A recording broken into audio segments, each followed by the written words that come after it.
Okay. Hello. Check, check, check. Why do I have no audio?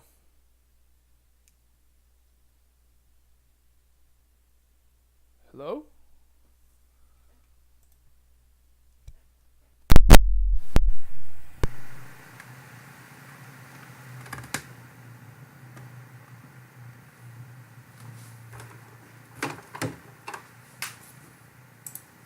All right. Hello. Check, check, check. Hello.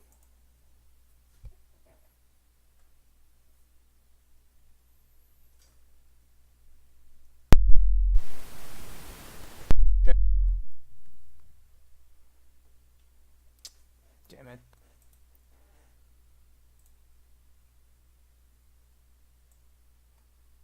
Oh, there we go.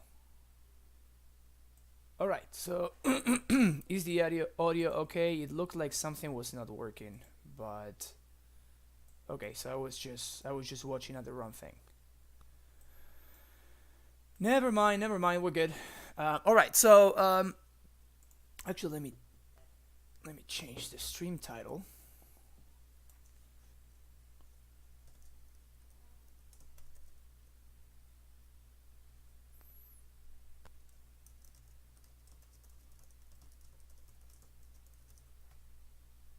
All right. Cool. Okay. So now I think everything should be set up. All right. Cool. So what we're gonna run today is just the classic Amulet list. I took out Nissa.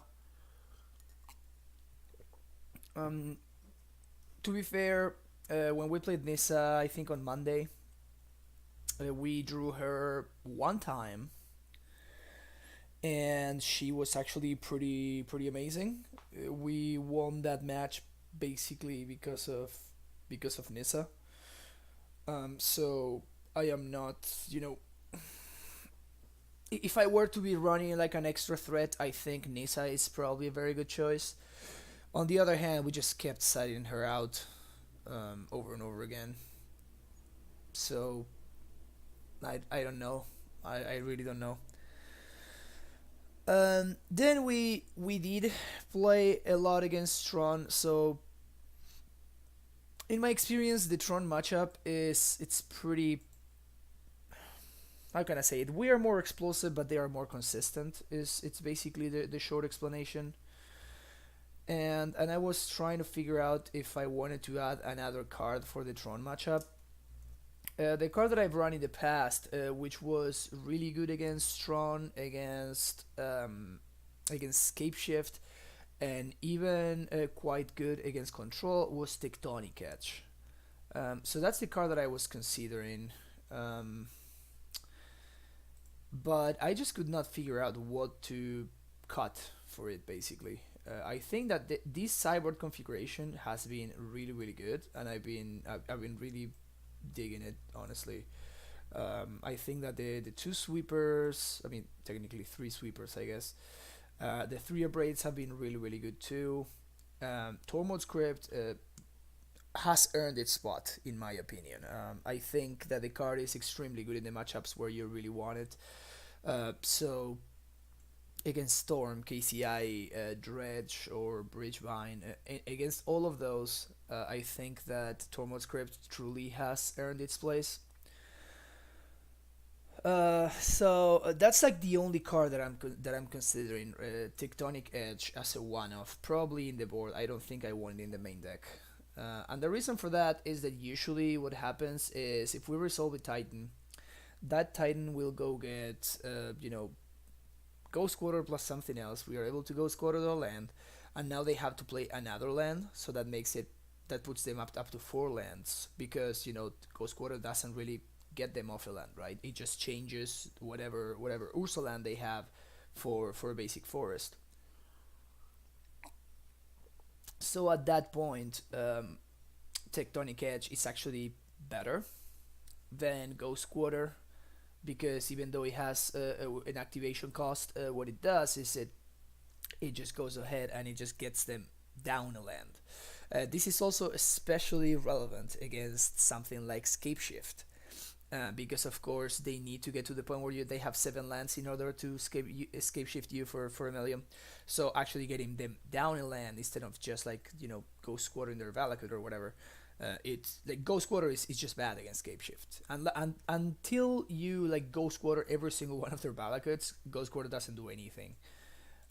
So Tech Edge is definitely the better land there. And same thing against control. Same thing against control. When you like you can destroy their colonnades, you can destroy their Ascantas, and you can destroy their Field of Ruins if they happen to tap them out. And Tech Edge is always going to be better in that scenario.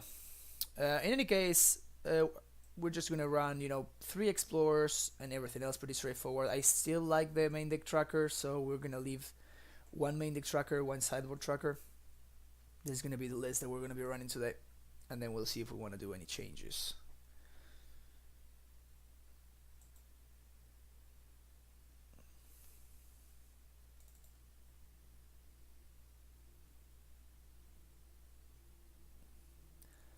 Yeah, sorry that the stream started a little bit later today, but Moto was doing like updates and whatnot, so it took me a little bit longer to get started.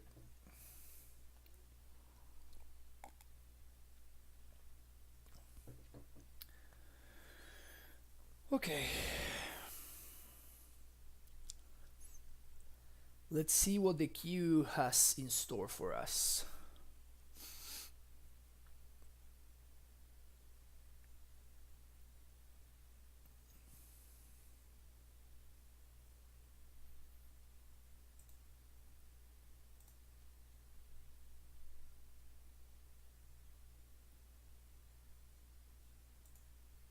Haven't dropped any frames yet. Good. Good, good.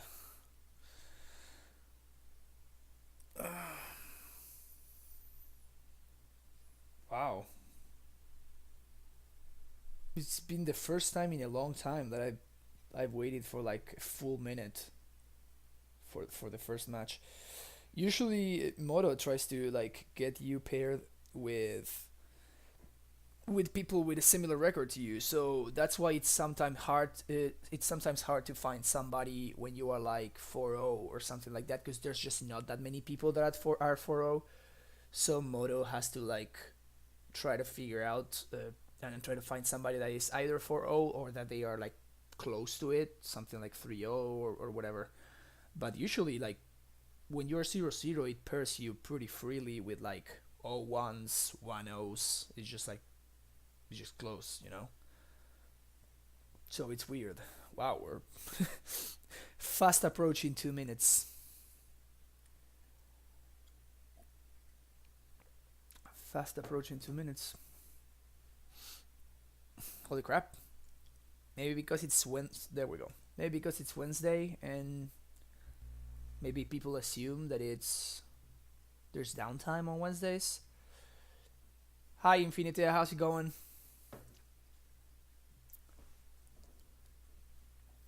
How is it going? We're amuleting today for a change. um, uh, these hands make me so sad. If this were any untapped land, this hand would have been so good.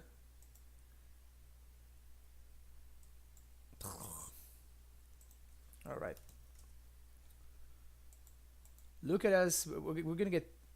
We're gonna be paired against something like control, and we have like 2 of our basics in play. So they put a card on top, we put a card on the bottom. Ooh, Bogles. And we have our main deck Rex Sage in hand. Okay. I'm okay with this. Not a bad draw at all right there. Not a bad draw.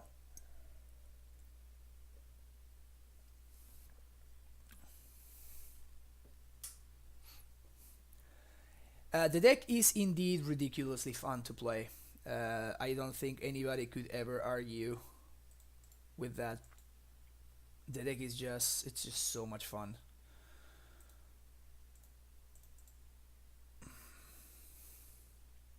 Was this a good draw? Was this a good draw right here? Don't even know anymore.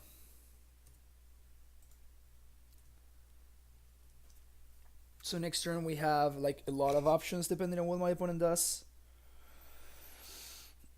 Oh, they play the Umbra.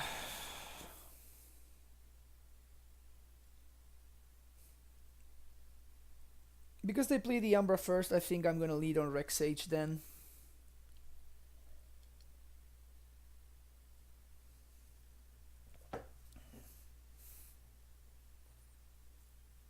Bogle is fine. In Ethereal Armor.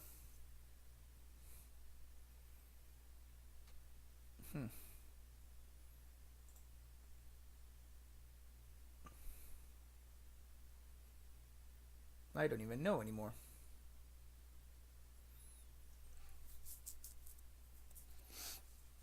So I can Explosives on one, getting rid of basically most of my opponent's board, I guess.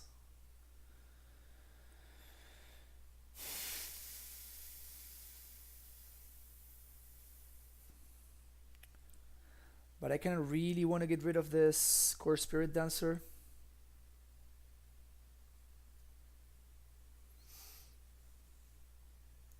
I think I'm going to risk it. And I'm going to Rex Sage the Umbra away.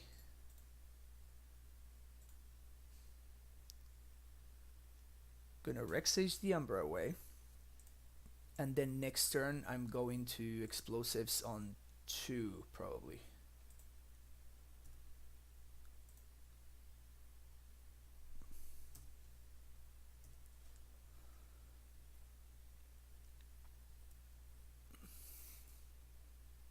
Oh yeah.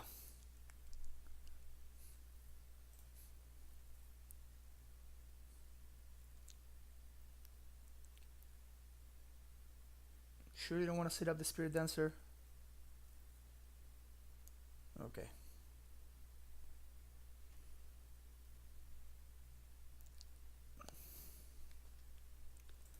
So here I chump the Bogle.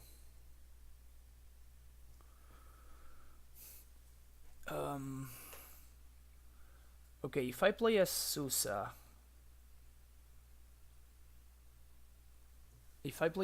I can exactly. So I can play as Sousa, and I have 2 more land drops, so I can exactly Explosives on 2. This is pretty lucky.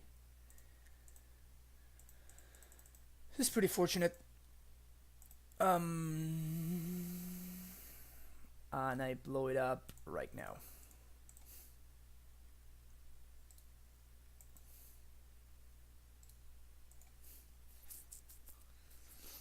Now my opponent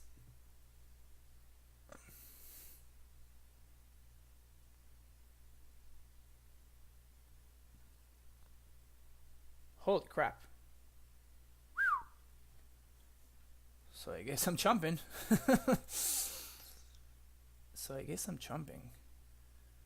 Okay, how do I win here?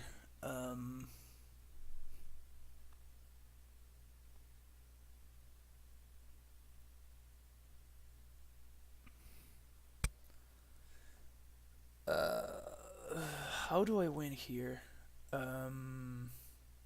Already used my Explosives, already used my Rex Sage.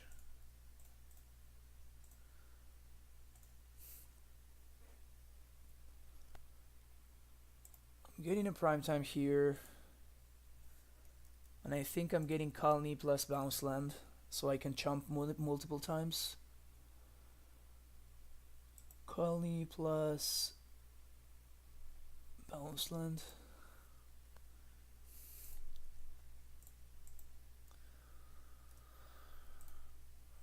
Play Colony again. So I guess what I have to do is I have to grow this tracker past the size of this Boggle. which seems pretty absurd, but it's definitely doable.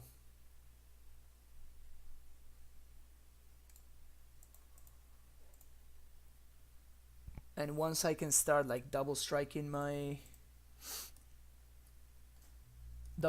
tracker, things are gonna be good for me.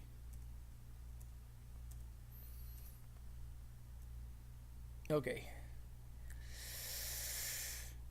It is not over yet. It is not over yet. Play tracker.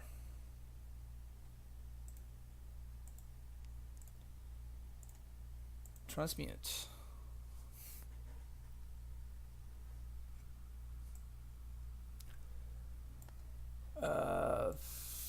Actually, another option is getting a massive ballista.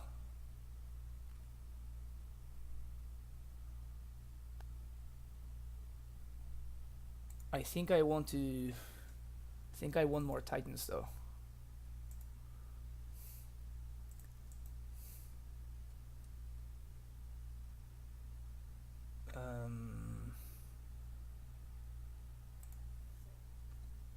I'm not gonna swing with prime time.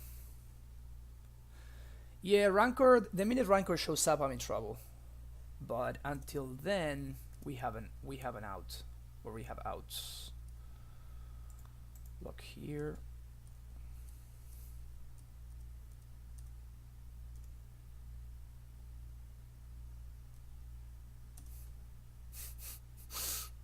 My point is at 55. That's funny. Sure.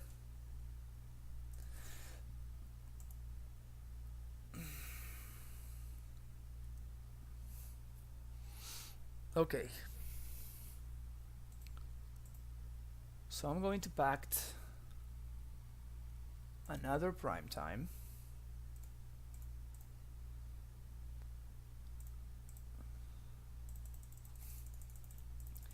Get more lands in play. I think we have a very real shot here, actually. I think we have a very real shot.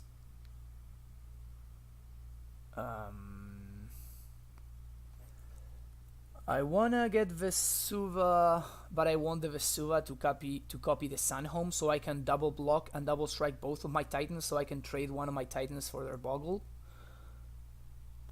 So that is going to be the plan. No Kesig, but actually Kesig would not be able to get past this, right? It has first strike. So what I'm gonna do is I'm gonna get Sunhome, and I played my land already, so I guess I'm gonna play Vesuva, copying the colony to spit out yet another chump blocker. And then as soon as I find a bounce land, I can bounce the colony, and I can bounce the Vesuva, and I can replay it, copying Sunhome. We're very much in this game, actually. We're very much in this.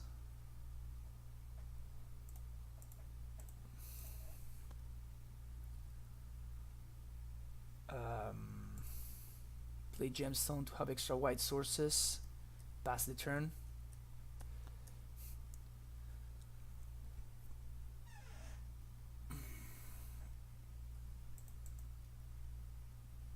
Well, now things get a little bit harder. So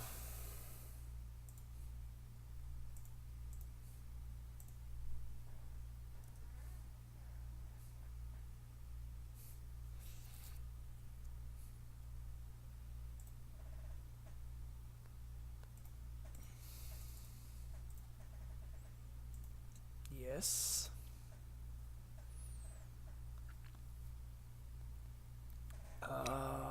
What can I steer into? I think I want to start here. I still have another chump blocker.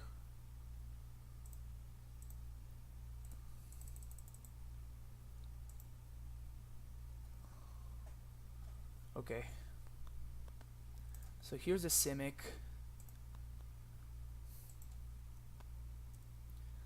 So now I get to bounce my Colony Garden. This point tracker is massive. I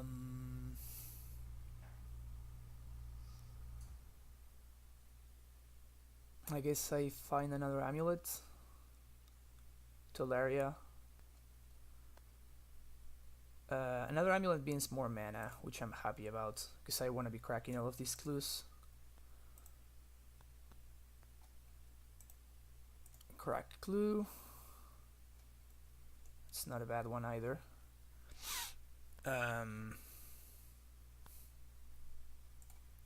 Cracked clue.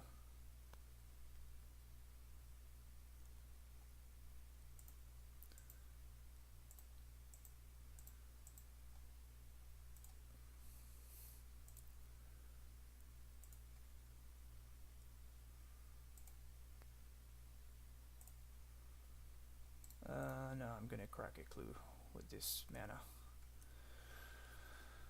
Alright. Still in this. Still in this. Ah! Ah, that fucking sucks. Dude, we were gonna get there. We were gonna get there. We were going to grow this tracker past the size of this Boggle and then just double strike it. Ah, that was so unfortunate. We were very, very close there. That's funny. Okay, so we want this. No bog. On the play, Fire Spout is okay.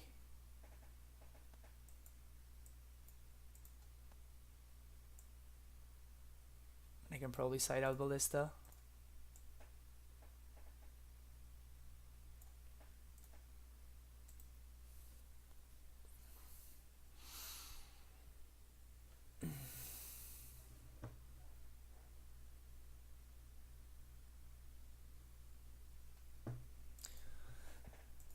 Okay. Sure.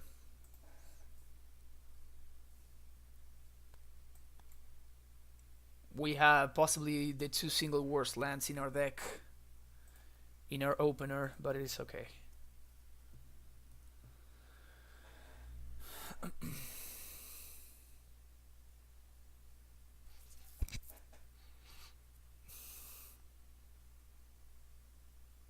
Boggle. Bounce land.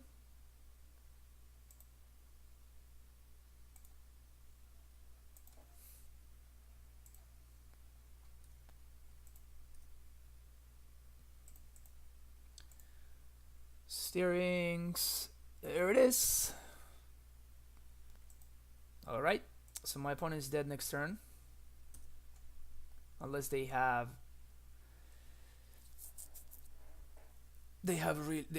any kind of interaction really. So I guess my opponent is going to be holding a path here.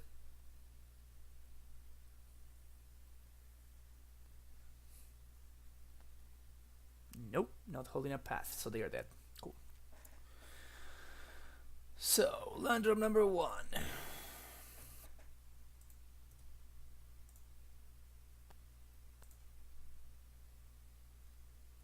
I'm gonna bounce this, I guess. Asusa. Land drop number 2.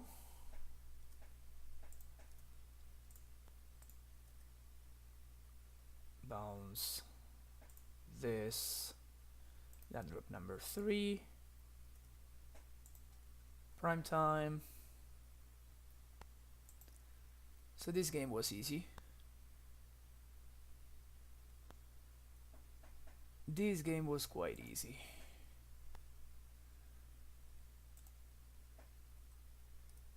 So white, red, haste, white, white, double strike. I guess I'll bounce this. Swing in. And I get Vesuva and a Gemstone Mine to give it another +2/+0. And that should be lethal.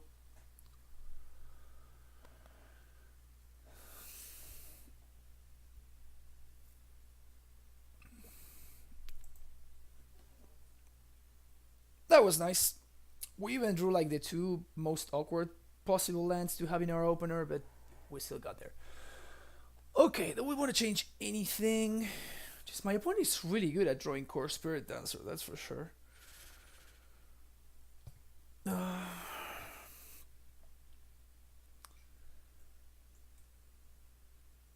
On the draw, Fire Spout is much worse because by the time that we get to three mana, my opponent actually has like a much larger chance of just having their Bogles be too large for us.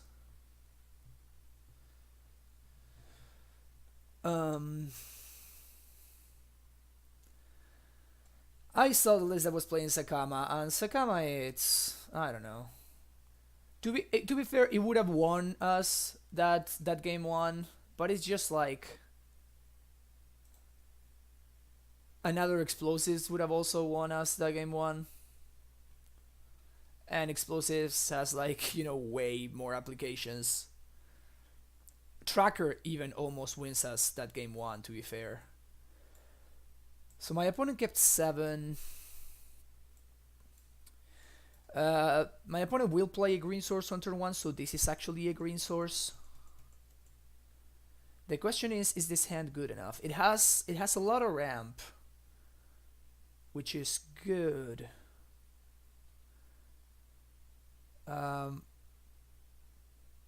So we either need like an Explosives or an Amulet to get going. We also don't have a Prime Time, which is very relevant.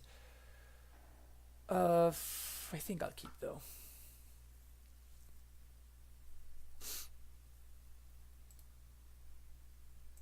This kind of tells me that they are short on green sources though.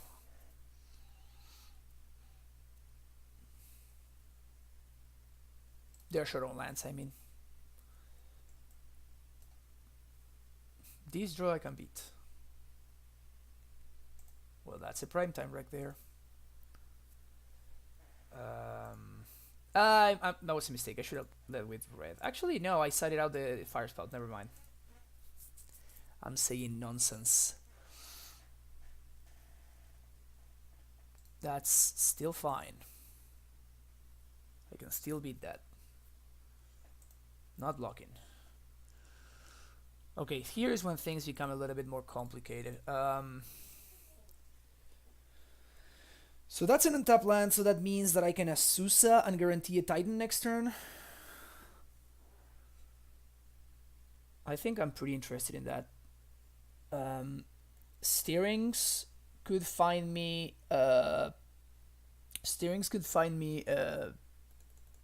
an Amulet though, or an Explosives, but I'm a little bit far behind. I can run the risk. Do I run the risk of whiffing? That seems so greedy though. I'm not gonna run the risk. Just gonna play my Azusa. Play both of my lands.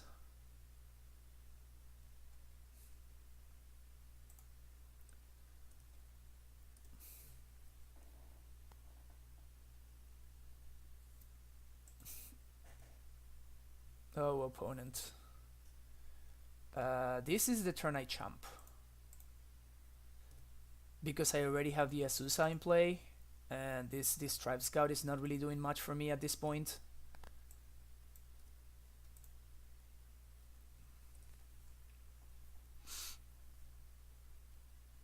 Okay, that's not bad at all.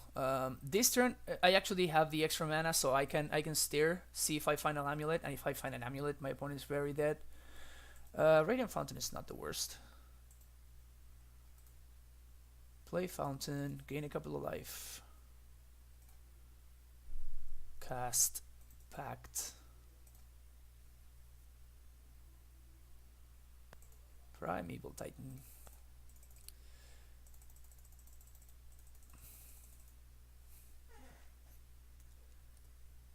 And now I'm going to get... I already have a second Titan in hand, so I'm just going to transmute. So my following turn I get 2 explosives.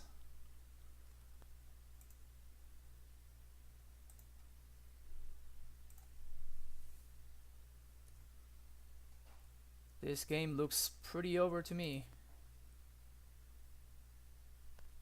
I can even chump with a Susa if I feel like I need to. I don't think the 1 damage is gonna matter. I already resolved the prime time. Yeah, they will path me here, of course. Which is fine, since I'm going to blow up their board this turn. I can even pack the negation if my opponent does something bad for me. So I guess I'm not chumping.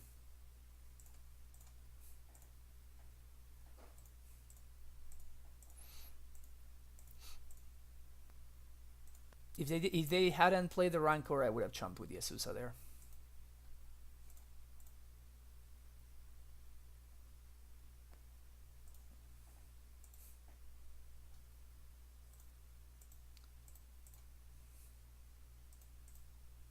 So now I transmute for explosives.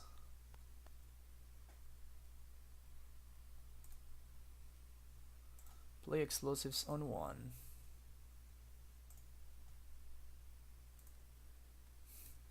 And I even have Pact of Negation backup. So if my opponent does have another Boggle, they can't really play it. And we should be good.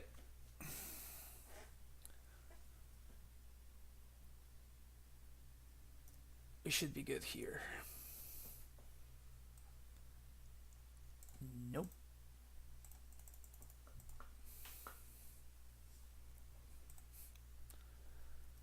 They have a Rancor in hand. If they play a Core Spirit Dancer, I'm gonna counter it. Teague.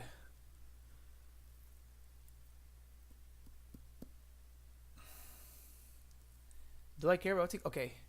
Hold up 1 minute. My wife is calling me. I'll be right back.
Alright, sorry about that.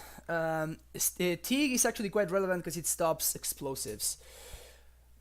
So 1, 2, 3, 4, 5. 1, 2, 3, 4, 5, 6, 7, 8. So I can actually pack this Teague and then resolve the prime. Yeah, I think I'm gonna pack this Teague actually.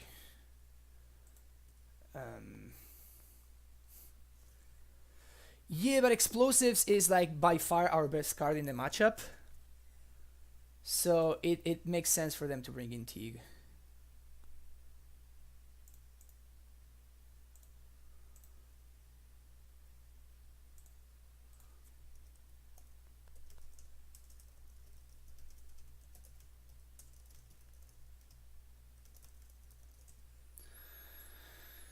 Okay, and now we should be in a pretty good spot now.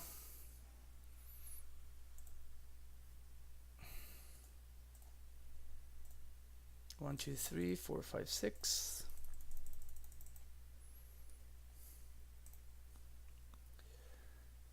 And my opponent is not gonna be able to raise this prime time. And I'm even setting up like explosives or whatever. So we should be fine here. Path doesn't do anything because I have another Titan waiting, and I can transmute for a third Titan if I need to. So this is game. Never mind, we're dead. We're fucking dead.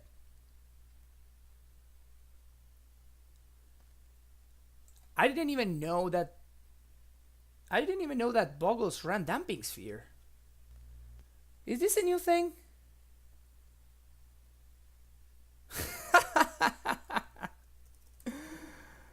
Well, Bogles runs Damping Sphere.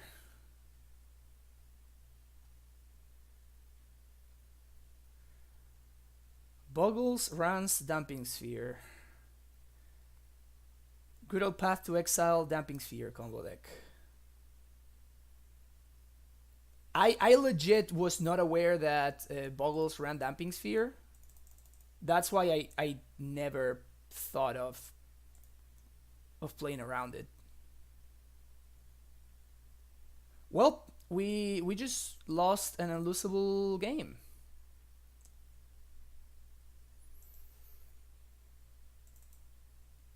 I am very much in shock right now. I am very much in shock. So I guess we should not have killed that. We should not have countered that Gadok Teague because Damping Sphere was an option.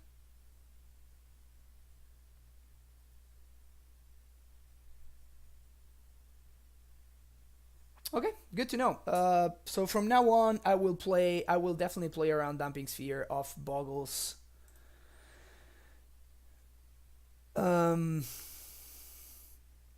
Maybe. Yep.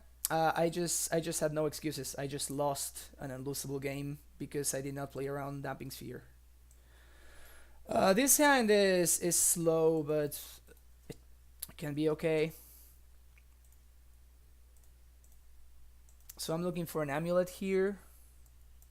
All 3 explorers, Jesus. I'm also looking for a land though. So my opponent could be on anything from store to blue-white. Yeah, that's what I'm saying. So it was actually very easy for me not to lose there, but I just was not aware that the Damping Sphere was a card that Bogles was playing currently. And now I'm auto-piloting because I was still thinking about that match, and I totally didn't play around the logic now that I could very easily play it around.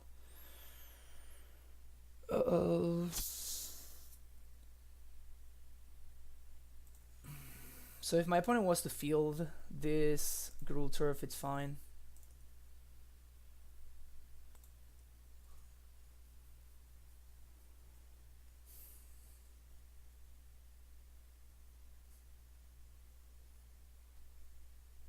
So lead on Gemstone, play Explore, see what happens. Okay, play Steerings, see what happens.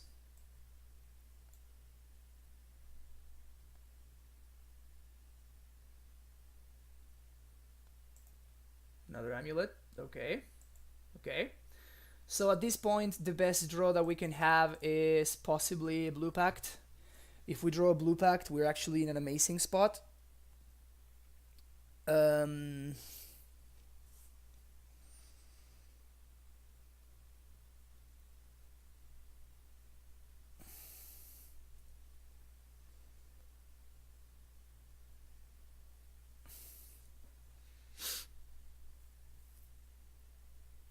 So I'm going to lead on Amulet, which is our worst card here, because Azusa it's more important for us to resolve.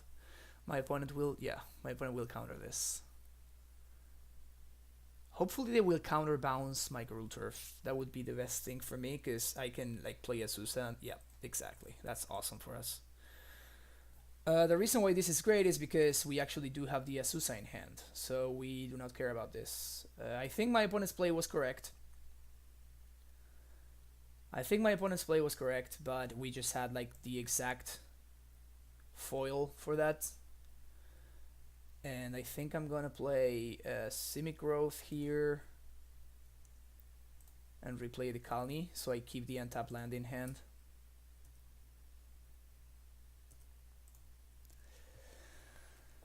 And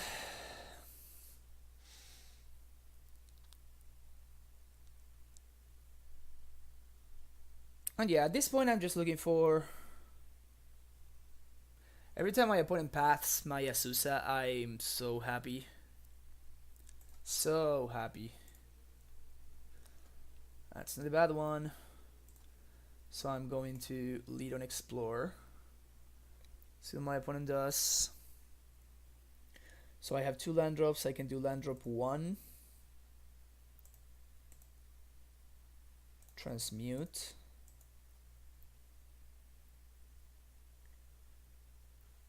For Cavern. Land drop 2. Pass the turn. And if my opponent taps out, I'm going to Pact. So we'll see if they do anything EOT. They don't.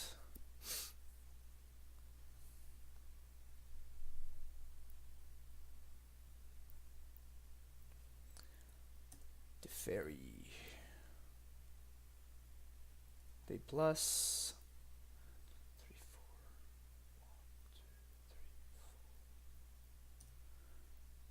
4, 1, 2, 3, 4, 5, 6, 7, 8, 9. So I have up to 9 mana. So I cannot.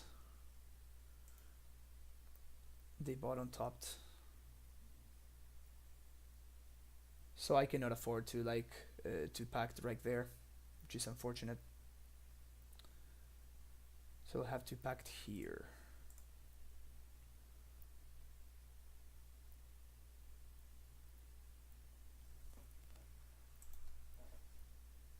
That is cool. Name Giant.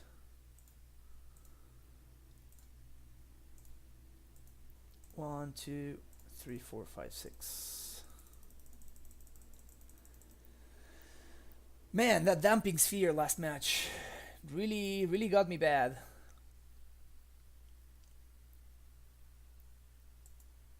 So I will bog my opponent and search for a garrison, so I can probably potentially haste a future Titan. So what this does, it makes my opponent's future Snapcasters much worse.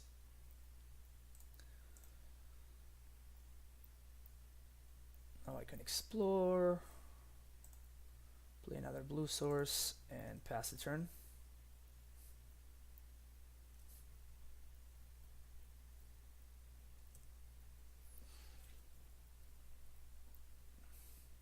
Is that a blind terminus? Okay. Sounds good. Blind terminus is rough. I know Teferi is gonna start getting out of hand.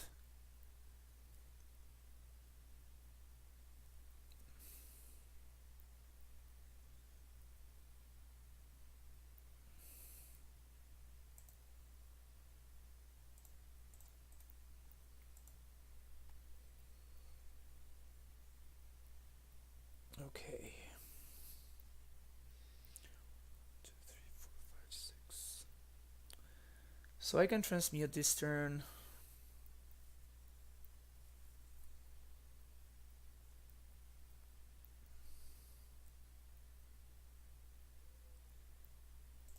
Actually, do I pact for tracker here?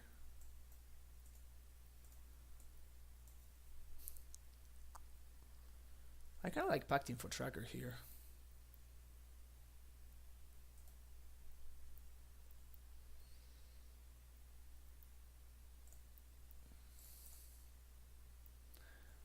I'm going to lead on steerings.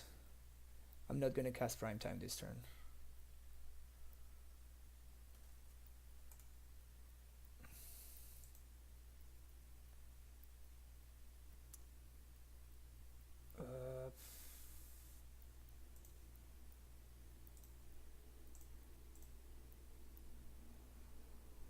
Susa? Question mark? Land. Bounce this. And pass the turn. And now I am going to play around Cryptic to the best of my ability. Jeez, the fairy's so good. The fairy's so fucking good.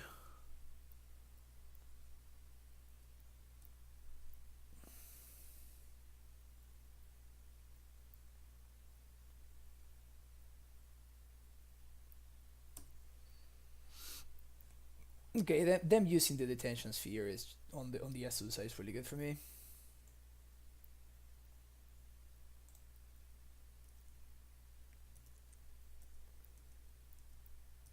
Guess they just wanted to use their cards.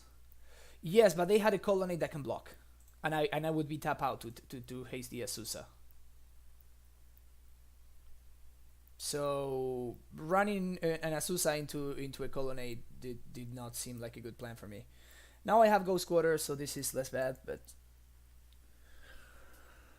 Summoner's Pact. I got a counterspell. They do have the counterspell. Negate.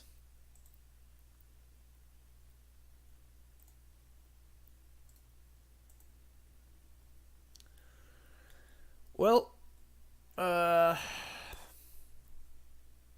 we're pretty fucked here. So this is the moment where I just start F6 in and try to catch up on clock, because we're not going to be able to win this game.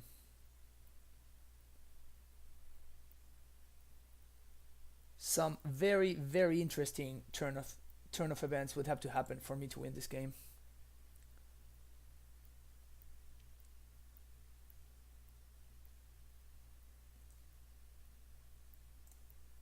I mean, I'm gonna go squatter you.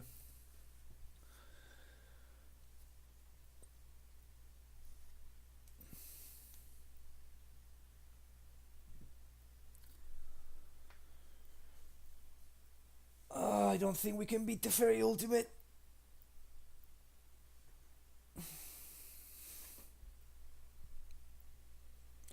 No, I'm just going to make them kill me, right? And I can catch back up on clock. This matchup is a lot about the clock. This matchup is a lot about the clock, and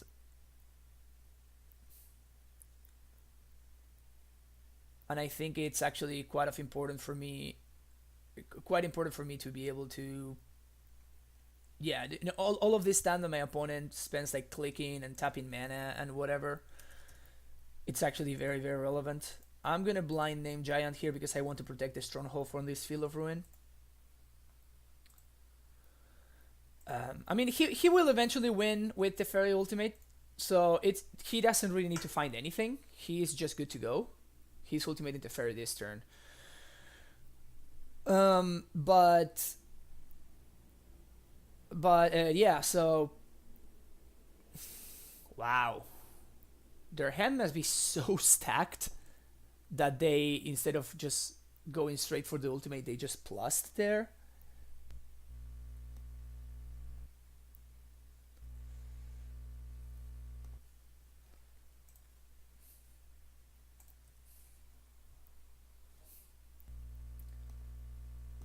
But They just destroy the Bajuka Bog for value. Sounds good. Yeah, just like basically anything kills me here, right? Maybe I should not have showed them that I have 3 forests. Again, I'm not winning this game, so I might as well win the information war.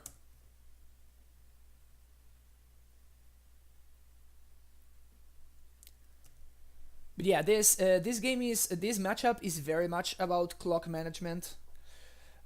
We very consistently go up to turn 12 plus. So, and whenever we actually do win, when that happens, we win kind of early.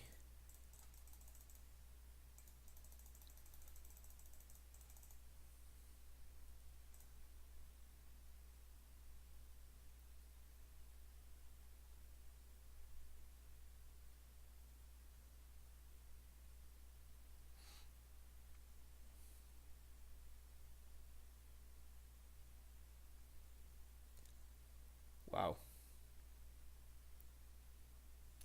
They could have even let it resolve. Bounce a land plus draw a card, and it would have been the same. Anyway, yeah, at this point, my opponent is just playing with their food, but they do need to close the game. But the thing is, when. No, I'm just running tracker, no Nissa. Just running the tracker, no Nissa. Um, so that should speed my opponent's clock quite a bit.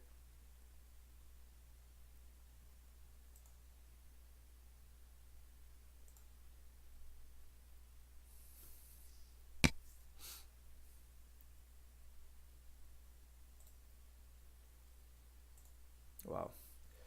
That was like the first time I lost to Bogles in probably like 10 matches or something like that. Probably more. My record against Bogles is like absurdly good. I drew Nissa on Monday. I streamed with Nissa, and I drew her one time, and she was an absolute monster.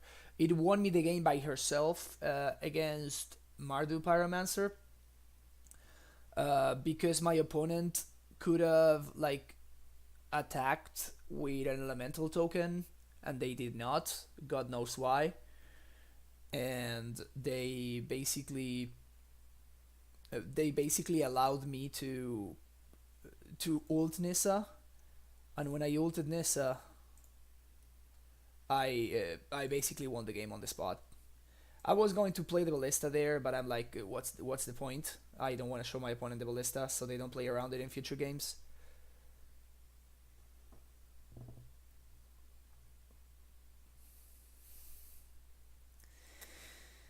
Yeah, no, Carnage Tyrant is a card that I can get behind, and it's a card that I would probably play if I were worried about the blue white matchup specifically, because I actually do like that card quite a bit.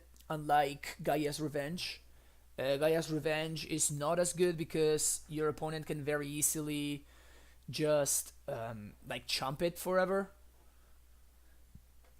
And if your opponent just chumps it forever with like stupid snapcasters, Vendilion clicks, even worse if they are playing what's the one that puts the instant speed card that puts a bunch of tokens, a bunch of 1/1 tokens into play, and you cannot actually activate your lands on the Gaia's Revenge because it has like basically you cannot activate anything.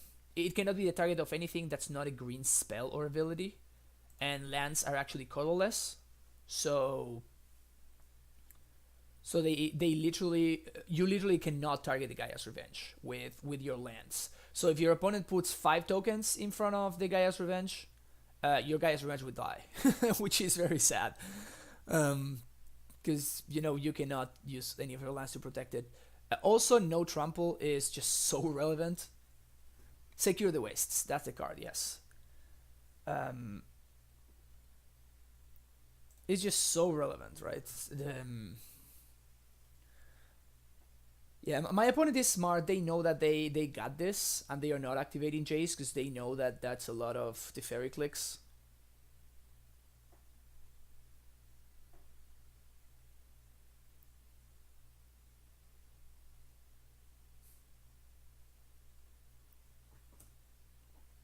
But cool. Okay. So we caught up on time. We caught up on time, which means that our combo turn next game is going to be, we got it taken care of, right? We're back, back up on the clock, and now we will have definitely enough time to do our thing on game 2.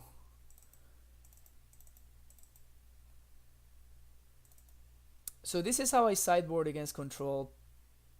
I side out 1 Amulet, but no more than that. Side out 1 Asusa.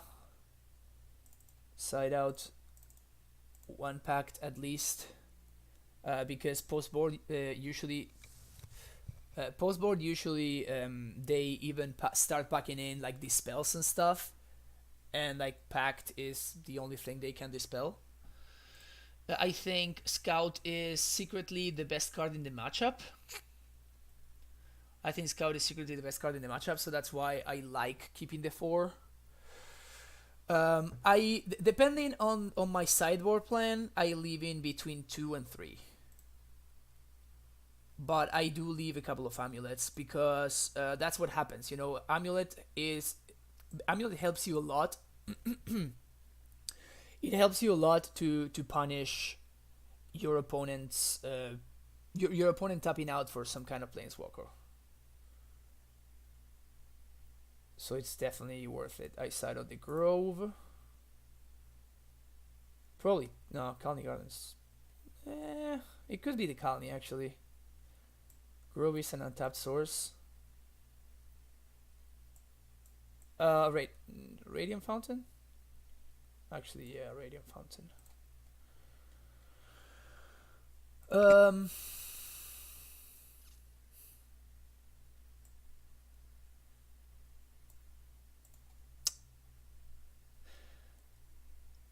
When I didn't run trackers, I sided out the Explorers, but Explorer is so good with tracker that I really don't want to take it out. Yeah, I sided out 1 Asusa, but I don't want to side out more than that. Can probably side out 1 Steerings and 1 Explosives. Leave just the 1 Explosives in the deck. Let's try this.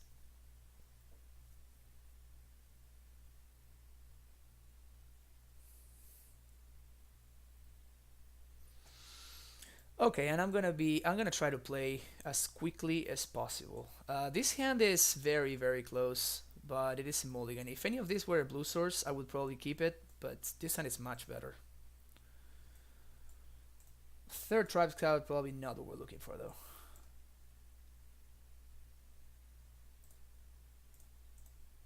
Scout, go.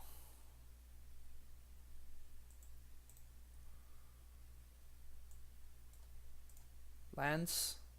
Yes, nice. So I will play Amulet first. Play my Gruul Turf.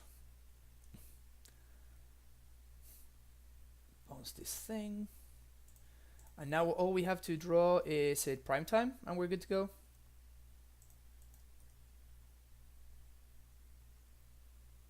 That's all we're missing.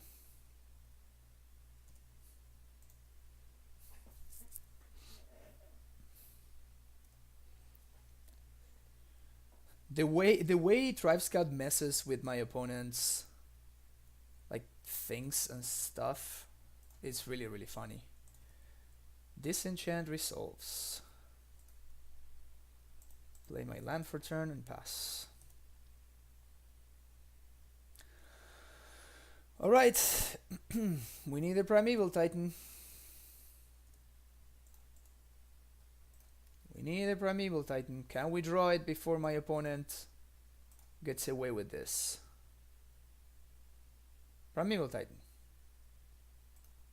So good at this game.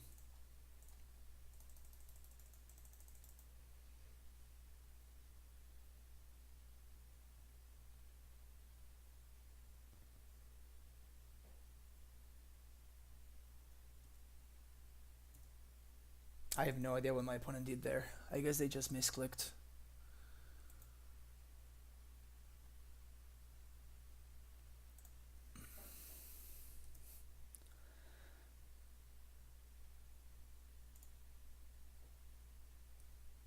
I would assume that it's quite possible they do have Spear post board. But now we can actually counter the Sphere.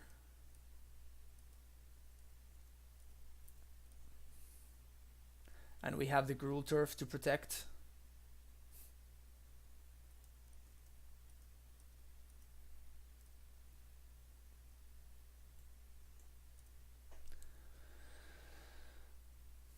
Okay. Feeling pretty good about our spot here. Tap all creatures, draw a card.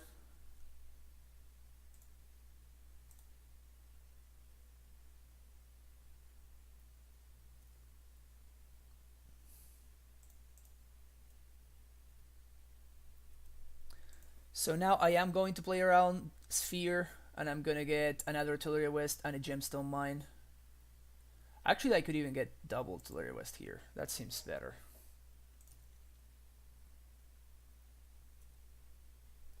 I am not going to run this Primetime onto this board. There's just no need for me to do that. And if my opponent taps out, I can punish them. Yep, path the Primetime is fine.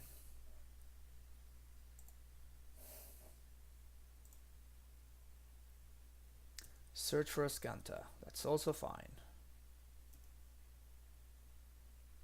And here I'm going to pay for Pact. 1, 2, 3, 4, 5, and then I have 1, 2, 3, 4, 5, 6 mana. Yeah, so I'm going to play this at the end of turn.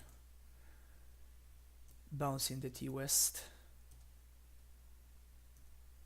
So I pay for my Pact.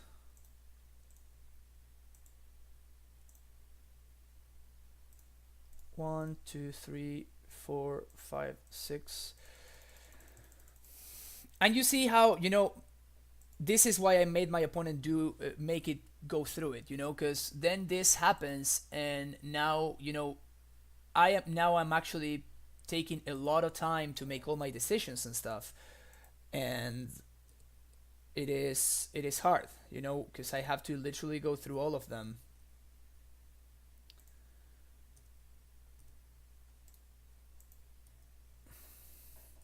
And it takes a lot of time. Like my decisions by themselves take a ton of time. Because every time I resolve a Titan, that's a bunch of clicks. Every time I attack, every time a bounce trigger happens. Yeah, that's not going to be enough.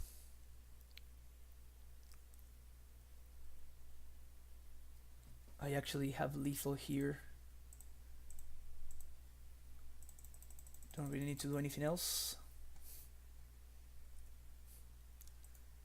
Yes. Stronghold plus Bounce Land.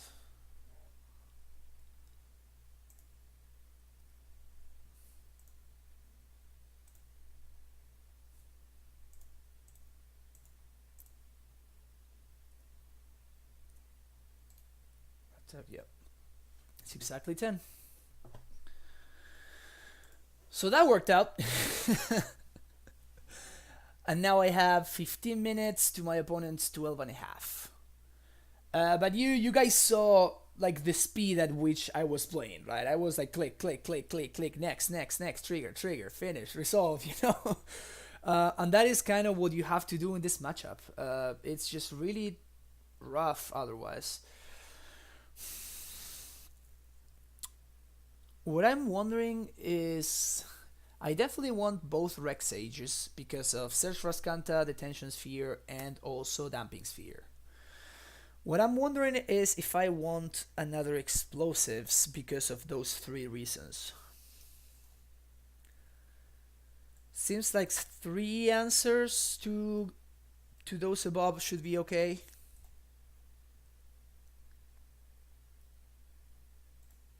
Maybe.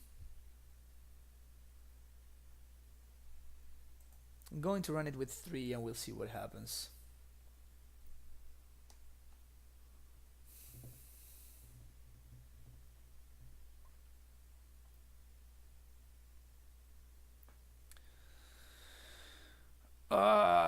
The dream hand, but unkeepable because I don't have an untapped land. Okay. Okay. Okay. Turn 1 Amulet. Go. Does he have ceremonious rejection or something like that? Spell Pierce?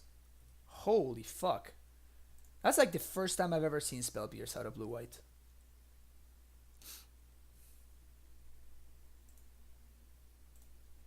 Try again. This time it resolves.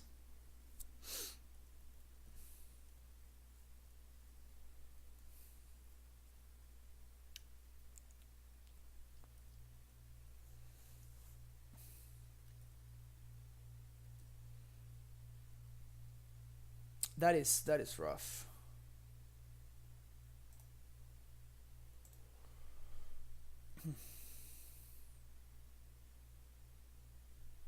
My opponent maybe will activate in response. Yep.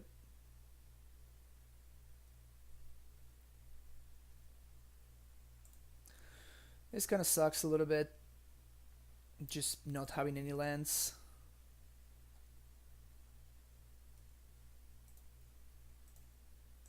Just play Ballista on 1 and pass the turn. Feels bad, man. On the plus side, if my opponent wants to path this, they will give me a land. So that's pretty good.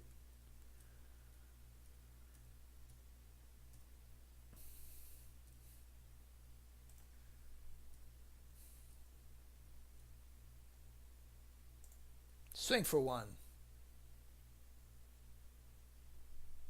Path. That's actually good for me. I was short on lands, and now all of a sudden I'm at primetime mana. It's not bad.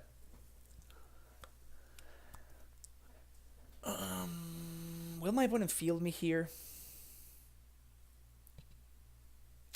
Sup, overrated. How's it going? Please step out for Teferi here. Please step out for Teferi. No, they don't tap out for Teferi. I need another land. That's something, I guess.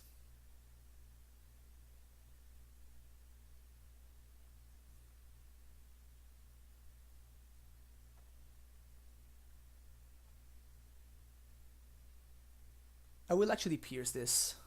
I will actually pierce this.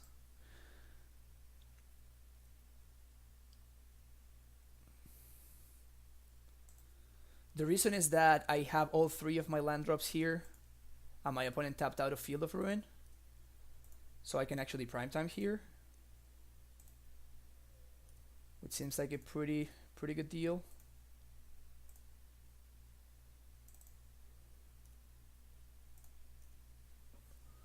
What's this? Pact.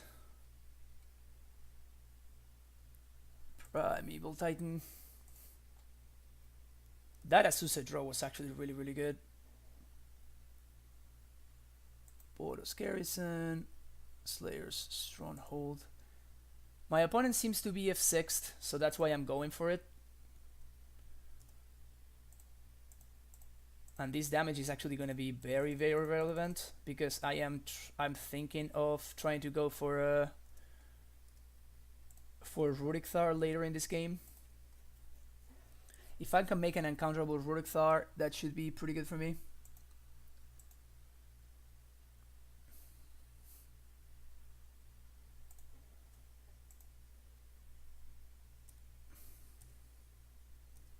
Okay.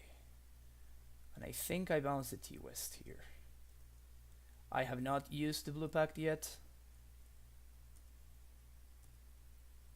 And I still have to pay for 1 pact. 1, 2, 3, 4, 5. 1, 2, 3, 4. So if my opponent taps out for a Teferi or something, I think I do pact it though, because I have enough mana to pay for everything.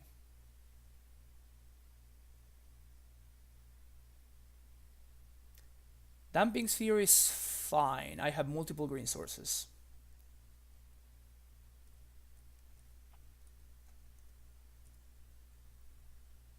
Damping Sphere is fine because I have multiple green sources. Boom, boom. That's a pretty good draw too.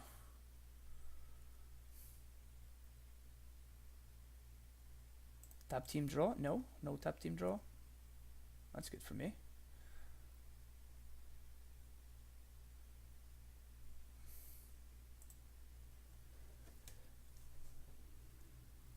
So here I think I'm going to get T-West. T-West for sure, because I want some blue mana, and Bojuka Bog? Cavern, probably. No, I don't want a Cavern. 6, 7. I think I want a Bog. I definitely want multiple blue sources in play, so I can use my Pact of Negation.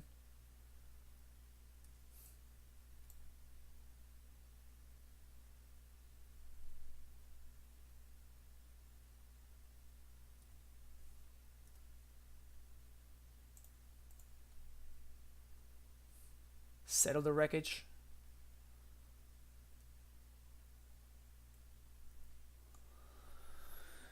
Six, 7. So I have not played anything yet. My opponent has 1 card left in hand, and I will have 1, 2, 3, 4 blue sources in play. So let me think. I counter this with Pact. My opponent goes down to 2. I play my Rex Sage on my second main. I destroy the Damping Sphere.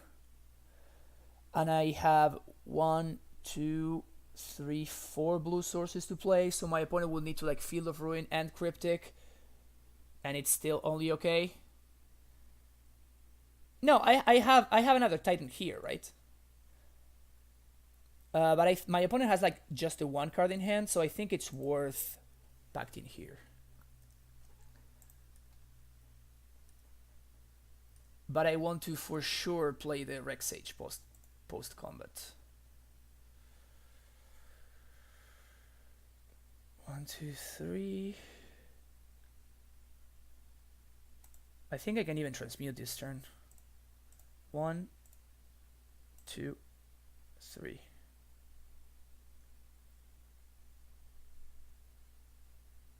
Oh, actually, I can't because of the sphere, because I already played the pact. Play the pact, I mean. Okay, so then I'm actually going to play out this Stellaria West, just because having the extra blue source is extra insurance. Play. All right, go. Yeah, but now if my opponent has a Terminus now, I'm actually in a worse spot than I would have been, right?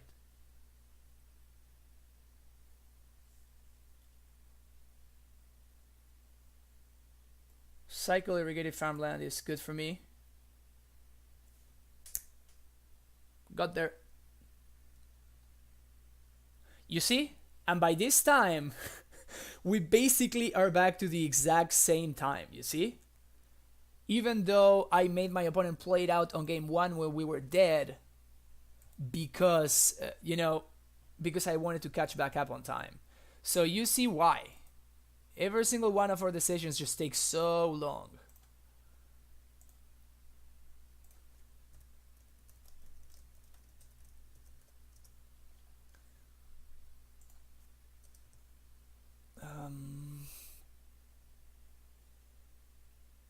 On the blind, this hand just needs too many pieces.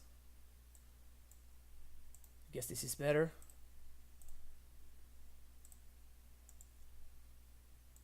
I'm on the draw, and I need lands. I very much need lands, but I think I need a better land than this, meaning an untapped green source.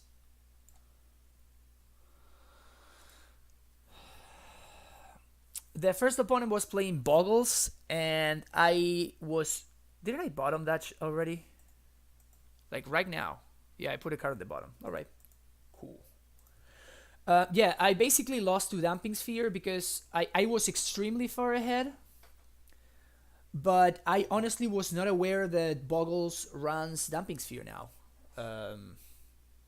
Like it's literally the first time I saw a damping sphere off of Bogles since since damping sphere was printed. So I did not play around and I did not consider it. I basically counter the.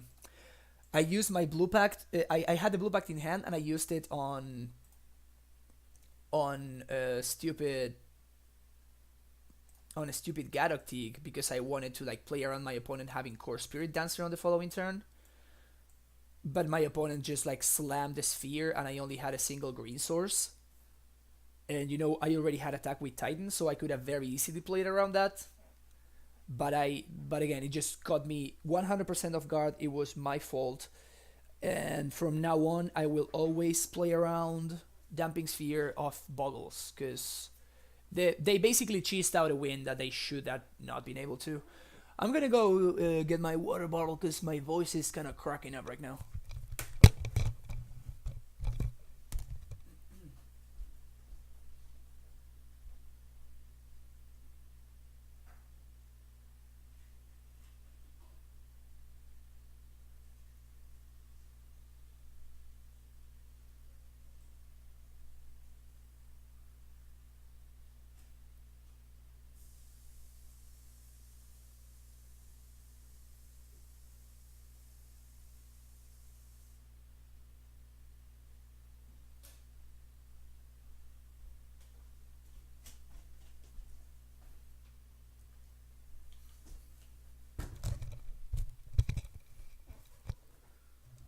So we're up against Jund.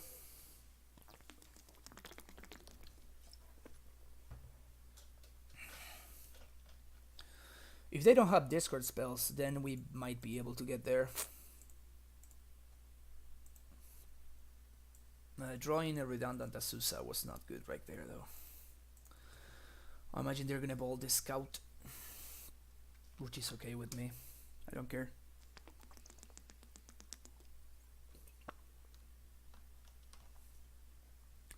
Basically, what we're hoping to fade is Liliana, and I guess Liliana wouldn't be the worst.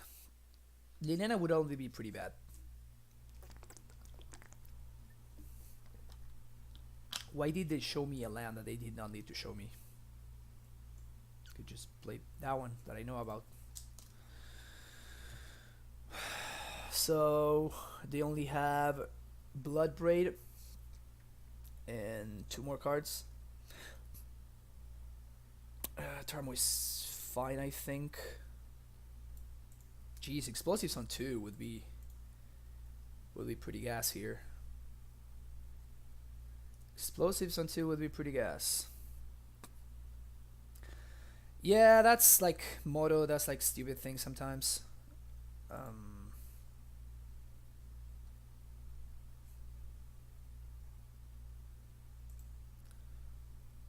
Play this, bounce this, replay this, and play this. Looks like I'm actually probably gonna be doing explosives on 2 next turn if I survive this attack. Wow, this Bob has been so nice to my opponent. So if I survive this attack,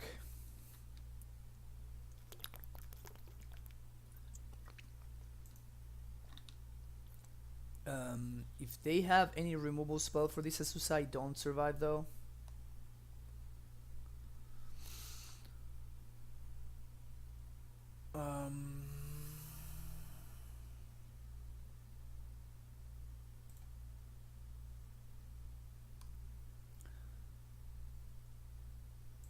Now they play the mountain. Still not playing these Verdant Catacombs.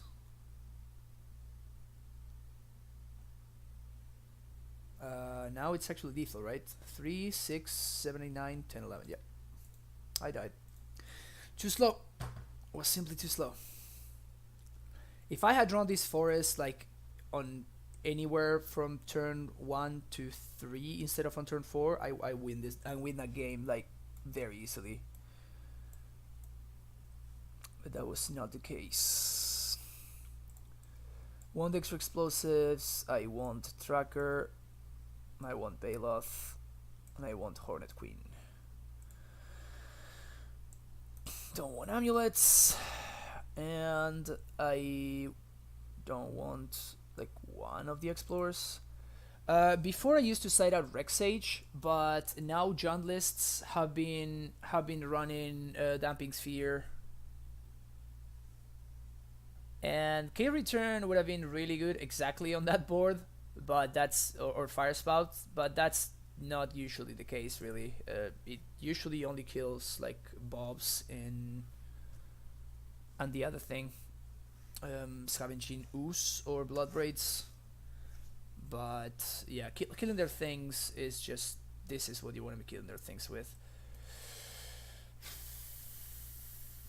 This is probably what I want to be doing.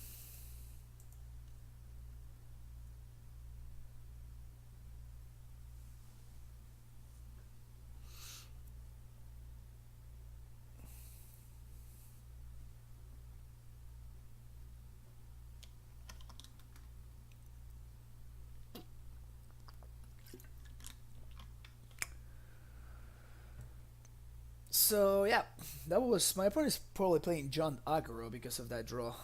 That was pretty absurd actually. You're like boom boom boom boom boom, swing swing swing. It's a pretty good draw. Not usually the way it plays out.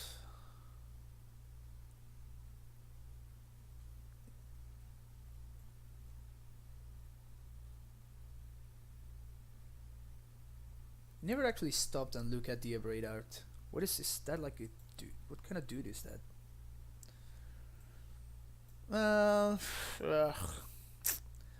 This is why I'm not the biggest fan of Pact in this matchup. It's just so awkward to draw. You basically want the Pacts to just be in your deck so you can chain Titans, but you never want to actually draw the Pacts. Because if you draw the Pacts, it's super awkward. And you usually in this matchup you cannot really. Yes, there is a consideration for cutting steerings when you cut Amulet, but I'm also bringing in, and I'm really interested in doing the whole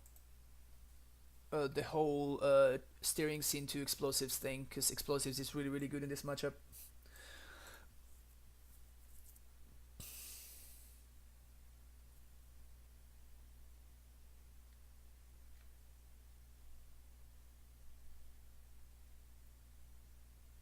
It's pretty cool that they can't really play a threat here. Brutality. Okay.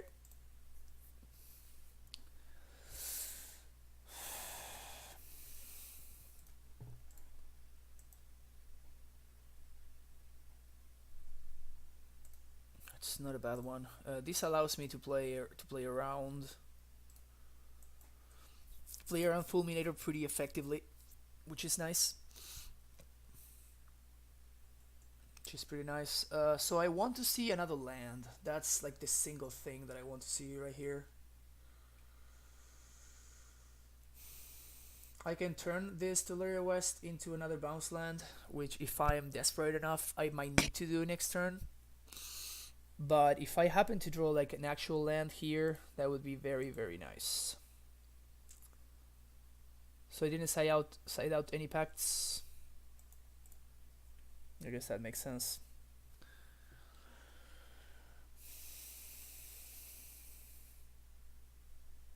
Another Brutality. Okay.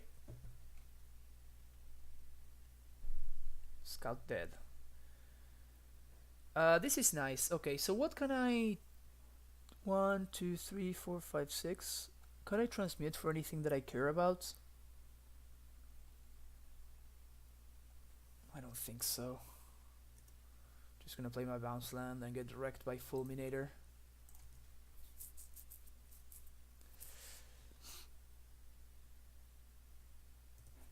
No Fulminator, please. No Fulminator, please. Jeez. All the discard spells my opponent did not have on the previous game, they had it all this game. Alright.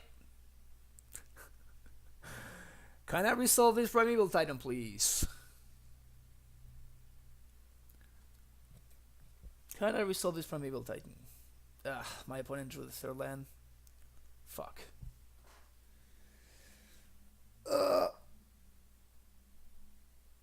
Don't fulminate me, bro. Don't fulminate me. Don't fulminate me, bro. Fuck me. Yeah, you destroy my land. That is a pretty good draw, though. Not gonna lie.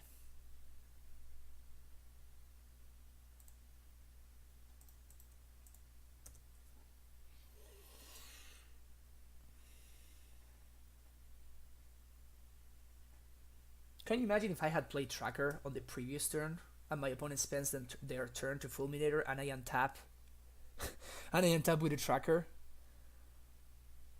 Tracker is insane in this matchup.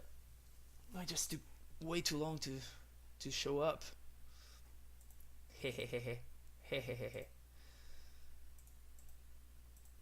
Nope. I don't want to use it like that. I want to use this one.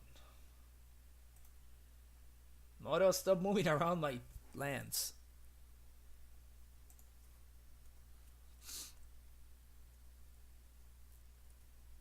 It's actually interesting that my opponent brought in Collective Brutality.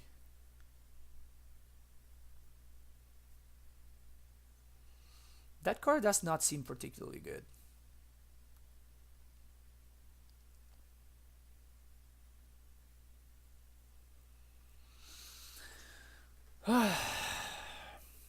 Nothing like drawing all 4 of your gemstone mines, huh? Another Fulminator, sure. Okay.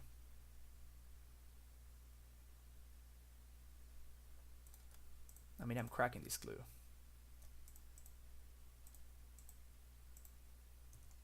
Land, please. Guess I got what I asked for.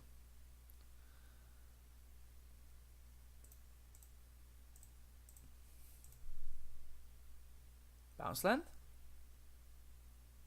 Basic forest.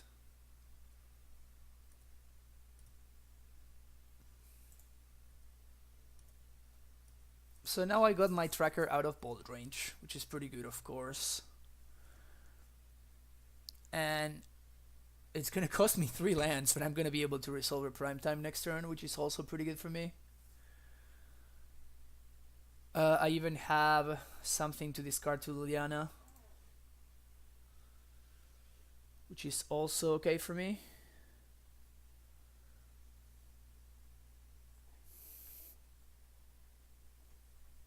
My opponent needs to do something about this Tracker, though. Another Fulminator! Holy crap!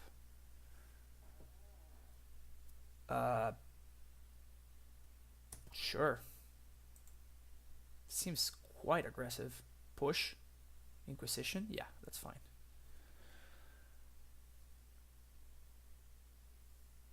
Bounce land, please. Bounce land, please.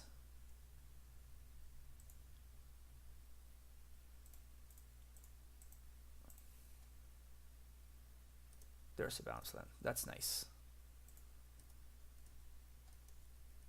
I mean, they have to answer this Tracker. It's gonna kill them. Liliana? Fuck. Fuck. Ugh. They got there. Okay, they are out of gas though. Liliana is like the last thing they have.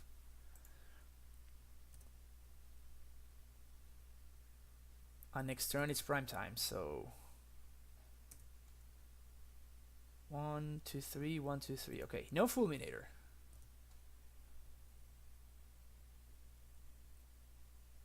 No Fulminator, okay? Is this a Blood Braid? That's fucking gross. That's so disgusting. I guess it's fine. I got lucky, but like if my opponent They used they drew 3 fulminators. That's hilarious. I think I'm discarding the gemstone here.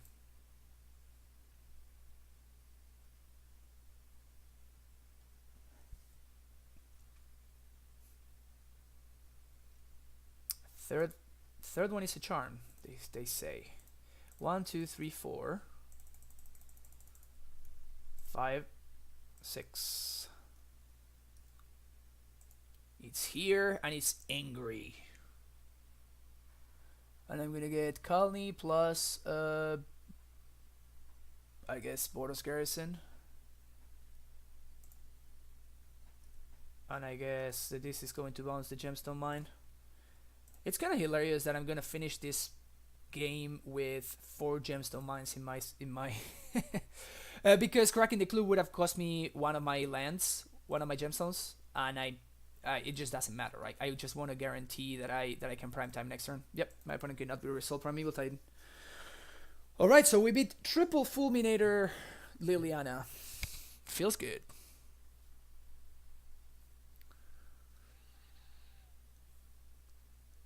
Yep, I think this is gonna be the plan. The only thing I could see changing is getting the Explore over the over one of the Azusa's, something like this. Because Explore is easier to cast and it doesn't cost a card because it replaces itself.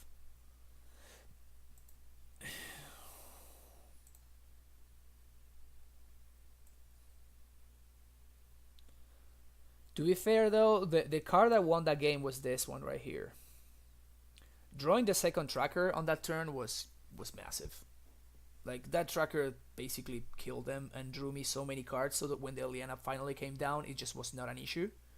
Because I was able to find everything that I needed. Actually, I think I'm going to do this. We saw how awkward the pacts were there. And I think naturally drawing an Azusa is going to be better than drawing like the second pact, you know? Again, I just want the pacts to be in my deck. I don't want the pacts to be in my hand. This hand is perfectly keepable.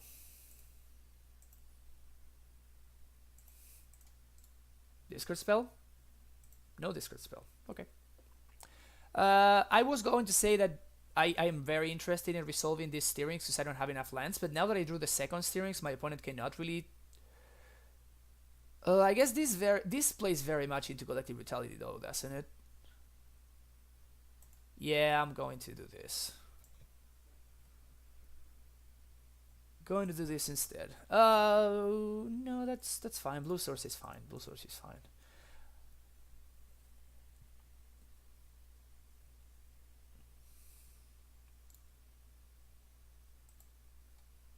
My opponent showed me multiple Collective Brutalities, so that's why I did not want to play into them. Just, you know, straight up.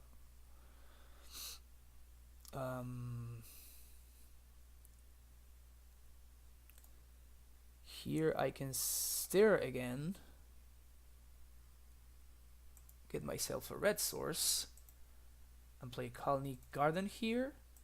Next turn I can play Ghost Squatter and Azusa, and then play Vesula, copy Forest, I guess copy Overgrown Tomb, so I don't have a trigger, and then play a bounce land to bounce the Vesula, and we're setting up for prime time on the following turn.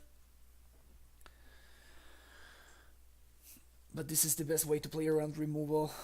Again, if my opponent hadn't showed me multiple brutalities on the previous game, I would have definitely slammed the Scout on my first turn. But since they showed me like 2 or 3 brutalities, I think, on our previous game, I'm like, no way. Okay, what do you got over there, opponent? You see, they had the brutality, and I feel like a freaking genius. They gave my summoners back, but it's fine.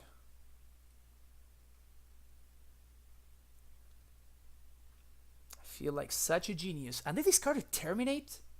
That's like one of their very few answers to prime time. Okay, we need to draw some gas though.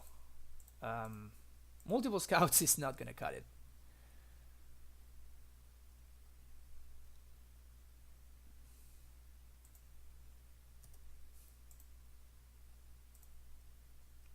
play some champ blockers.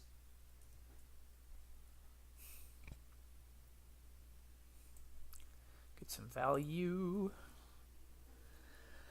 Value.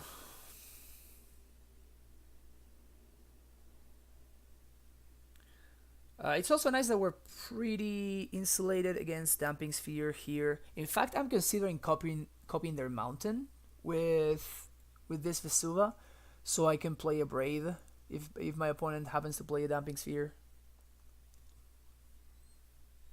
I don't think that would be a bad play at all.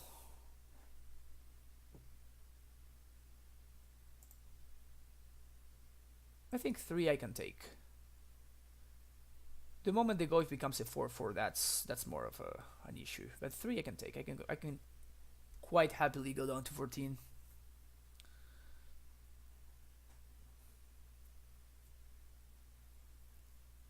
Liliana or Fulminator? Maelstrom Pulse. Yep, Maelstrom Pulse.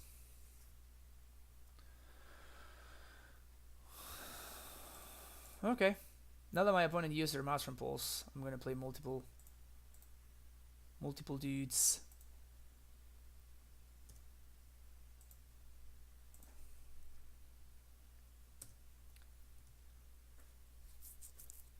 I doubt my opponent has a second Maelstrom Pulse, and if they use the Pulse in Sakura Tribe Scouts, I think I'm also fine with that. We are fast approaching the Whelp. Hope we draw the Whelp. Hope we draw a freaking primetime part of the game. So if I transmute next turn, that's 1, 2, 3. 1, 2, 3.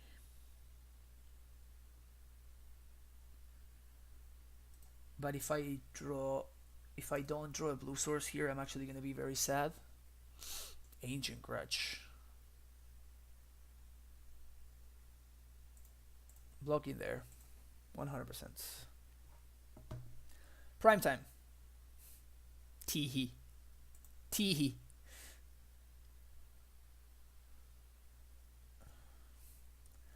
And I'm gonna take this chance to attack Liliana, since my opponent was kind enough. My opponent was kind enough to allow me to do so. Maybe they have a second Liliana, that's why.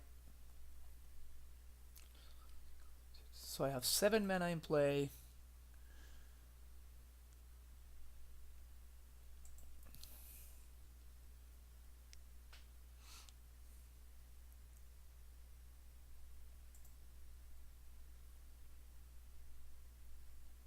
Bloodbraid time, feels like.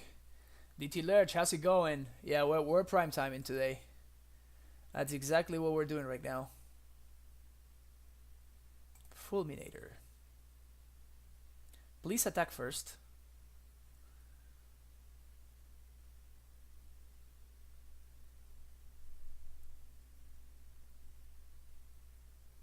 Please attack first. Ugh, they will know now. Thanks for that.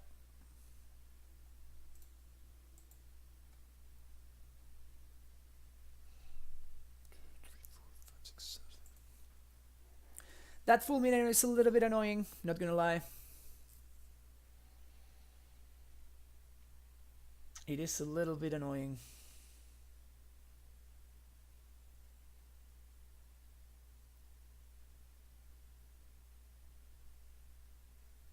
That's pretty good though. I killed the Goif, swing at the Liliana.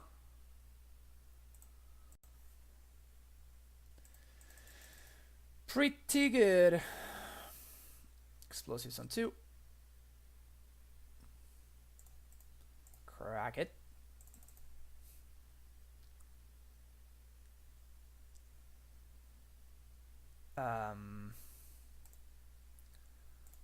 Copy Simic. Bounce this. Attack Liliana. Attack them.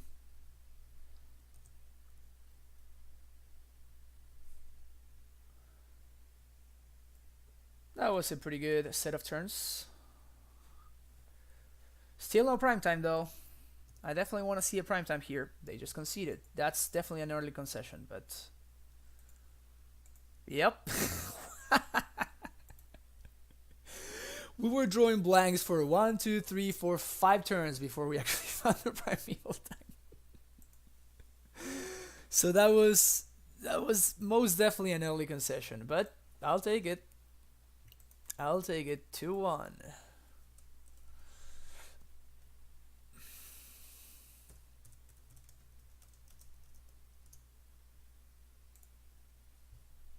That was pretty funny.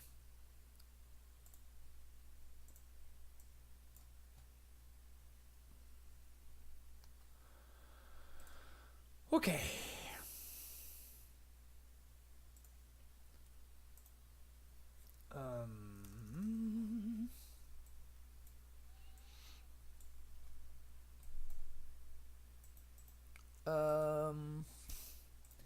I think in the blind this is a keep.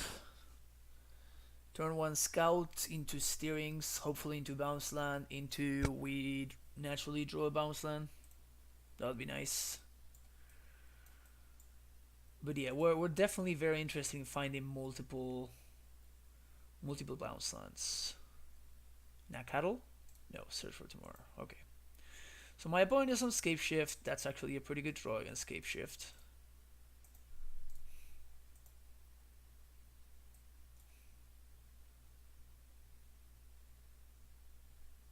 No second land.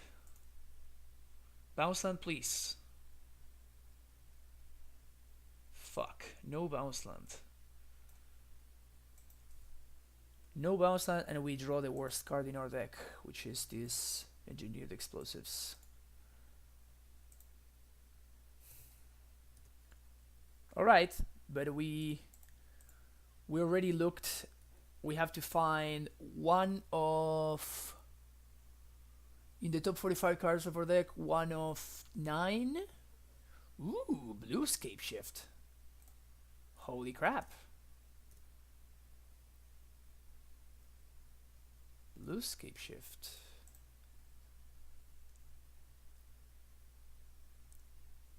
This.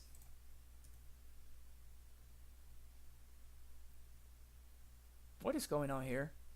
Electrolyze my scout? What? Oh yeah, electrolyze my scout. Okay, so if we draw a bounce land, we win. Bounce land? Nope.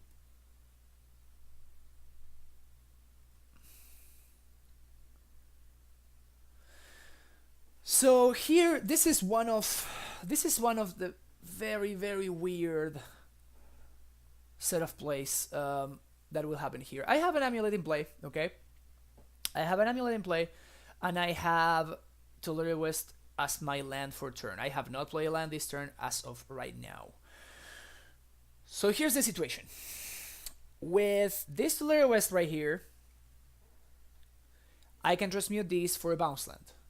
What that means is, if on my next draw step I actually manage to find a gemstone mine specifically, which is 1 out of 3 cards left in my deck, then playing the Tularia West is bad. If I find gemstone mine over Suva, that's my bad. So gemstone mine over Suva, so that's 4 cards. If I find another Tularia West, which is 2 cards, or any of the 9 bounce lands that I have in my deck, which is 11 total, then holding the Tularia West is bad, and it's actually better to play it out. So because it's just a probabilities thing, right? I am way more likely to find the stupid bounce land or another Tularia West than I am to actually find exactly Gemstone Mine over Suva, so I am going to play the Tularia West out.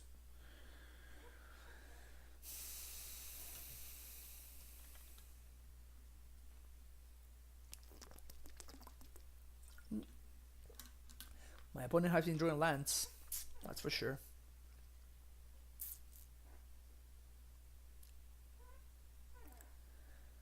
I would assume that they are holding multiple remands and stuff like that. And it would not surprise me if right now they are precisely considering whether they like electrolyze and kill my Azusa, or oh, okay, so they were figuring out whether they should hardcast the search for tomorrow or just suspend it. They go for the suspend line. They bottom with opt and they pass the turn. This is very, very unfortunate. At this point, I'm getting to the point where I might want to pact for a tracker. I think I'm going to do that. I'm going to get absolutely wrecked by remand, but I need to like be playing stuff. Otherwise, my opponent is just going to like catch up to me. They do have the remand. Fuck me.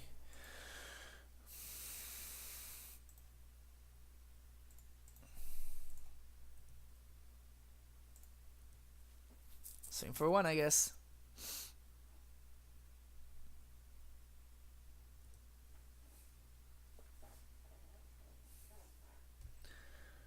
My opponent seems to be in straight Rug. It doesn't look like they have any kind of bring to light shenanigans going on.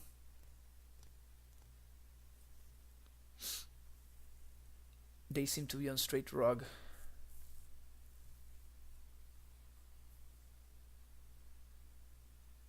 My opponent is dangerously close to 7 lands, and I don't have a counterspell.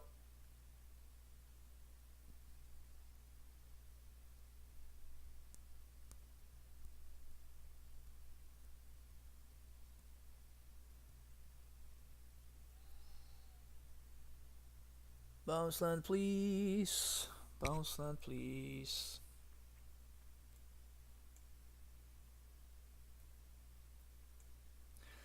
I guess steerings would also do it.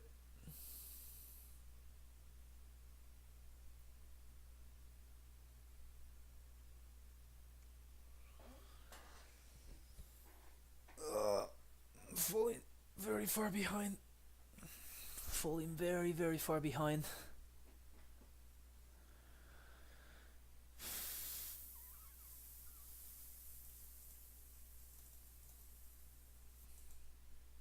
Bounce land.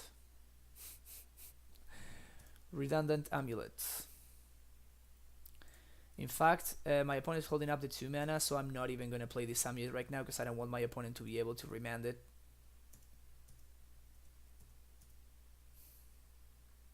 I can always play it next turn. Repeal the Amulet. Okay.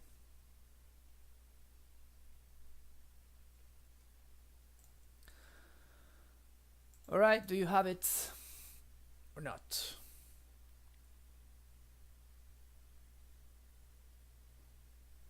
We are at 18 though, so they need 2 lands in order to kill me.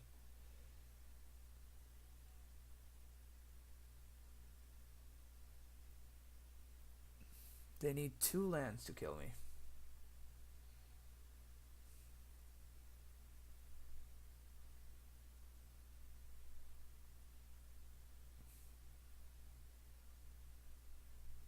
I guess Land Bolt would also do it.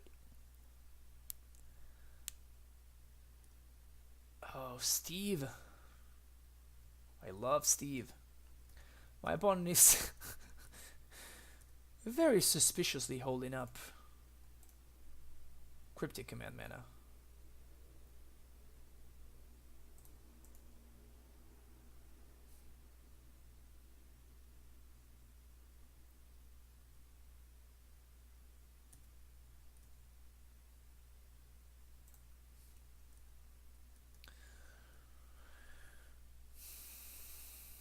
Steve getting in there.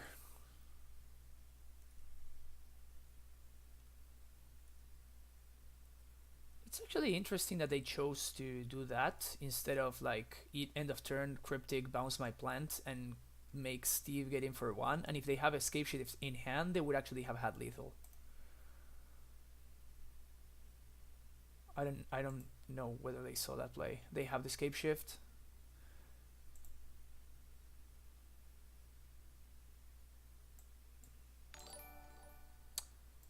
Alright, so Antearda Twill, or something like that.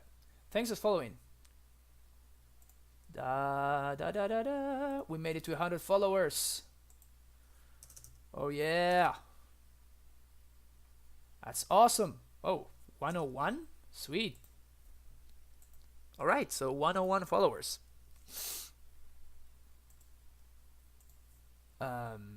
So, what I was gonna do whenever we got to...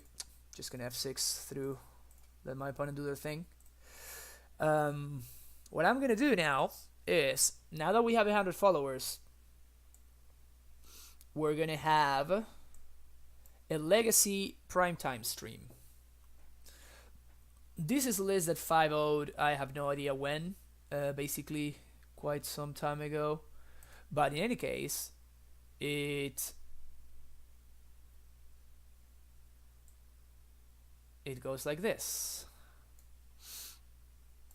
So what it is a post list, but running the full playset of primetime. We have a ton of one-off lands, drops. We even have the Thespian Stage Dark Depths combo in there. No, actually no depths, just Thespian Stage. Ayavugan, Chasm as a Glacial Chasm as, you know, to protect for damage. Cavern of Souls. I guess my opponent killed me. Yeah, they did. So basically, I saw this deck and I was like, I love it. We even have like 2 Emrakuls and a Nulamog, and it just seemed super sweet. The only issue with it was that I don't own any show and tells, and they are somewhat expensive.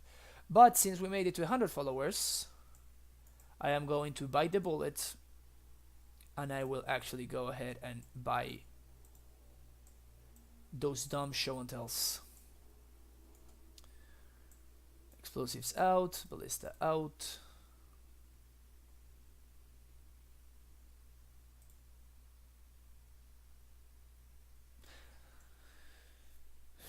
Maybe they play Dumping Sphere? Crap, I'm just like so... I'm so freaked out about Dumping Sphere now. After today's first match, I'm like, is there a chance that they have Dumping Sphere? Man, maybe I should try to, you know, play around it, or... Rurik could be okay, but Primetime is gonna be better. Probably in most occasions. I don't want nothing like Hornet Queen, any of this. So maybe we just do this. Bring in the Spell Pierces.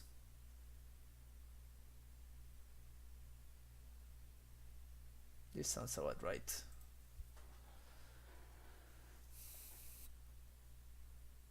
Alright.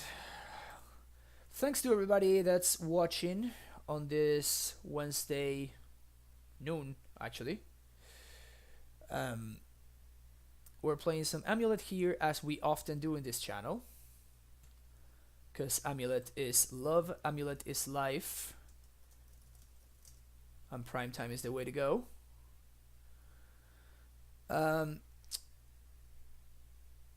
We lost match 1 against Bogles because we lost because they just got out of hand on game 1, and then game 2 we beat them like we usually do against Bogles, and then finally on game 3 we lost to Damping Sphere, basically because I didn't know that Bogles runs Damping Sphere.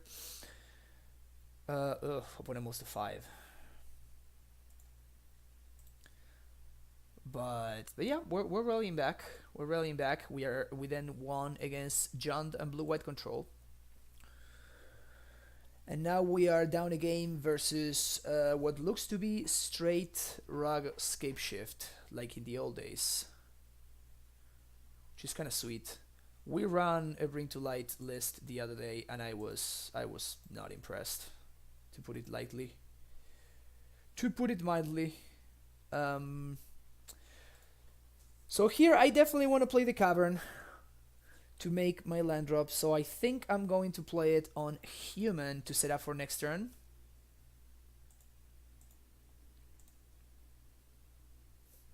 So next turn I can play the Azusa, And on the following turn, I can make like a bunch of land drops and actually set up for a prime time.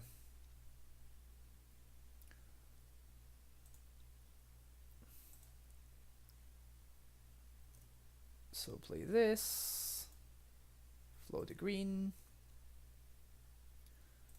bounce this, play Asusa. My opponent has no red mana, so they have no way of getting rid with Asusa. They should be repeal, but they would need all the mana next turn in order to repeal. And now I drew the Grove. Know that I did that because my opponent cannot respond to this, and I wanted to keep this Gemstone Mine counter in there for value. No need to lose a land if I can avoid it. Search for Tomorrow resolves. I assume they're gonna go get a red source here. No. Another blue source. Oh, look at that. My opponent is playing the same game we are. Except this time my opponent is dead. Whew. They are deader than dead.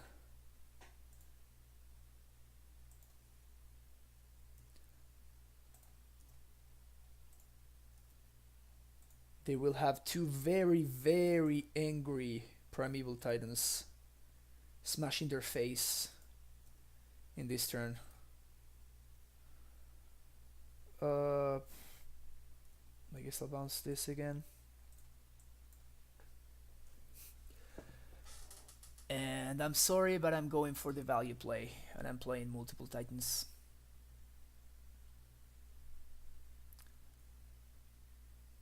And just to be sure, this is what I want to do. This is definitely not what my opponent wants to do.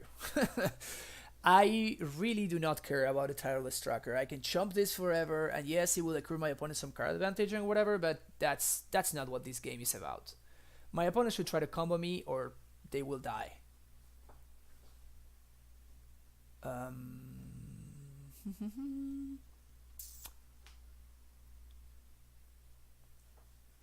Do I want to change anything? I don't think I do.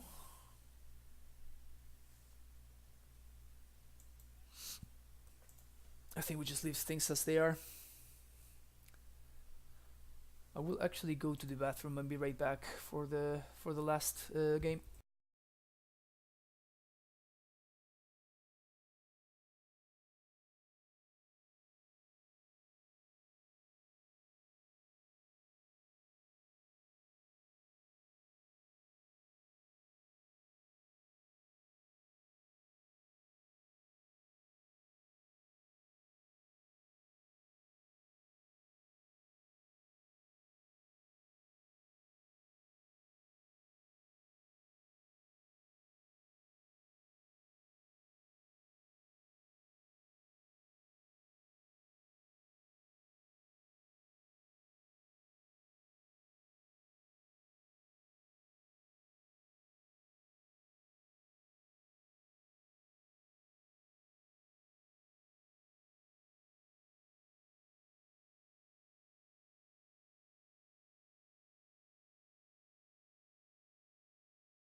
This is an okay hand that I am going to keep, but that my opponent is going to beat because I will never find the Primeval Titan.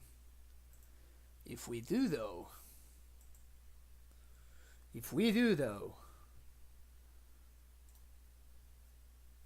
wow, my opponent is really good at suspending Serve for Tomorrow on turn 1. Every single game they've had it.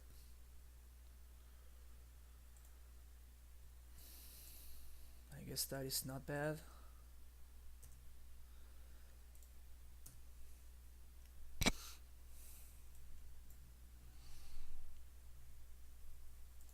Bolt my scout.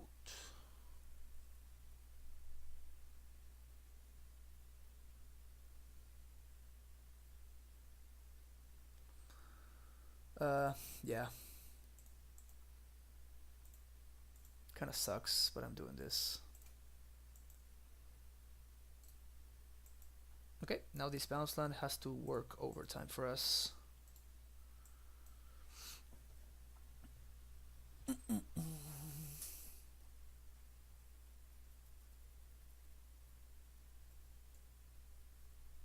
I'm not excited at all about using the last gemstone counter here.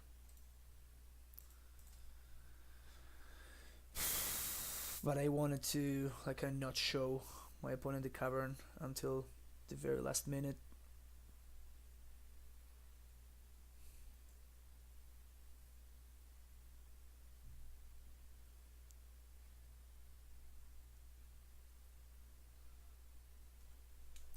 I'm at 22, so even a bolt doesn't make me dead to 7 landscape shift. It has to be 8 landscape shift. My opponent has 5 cards in hand though. Seems likely that they have a way to deal.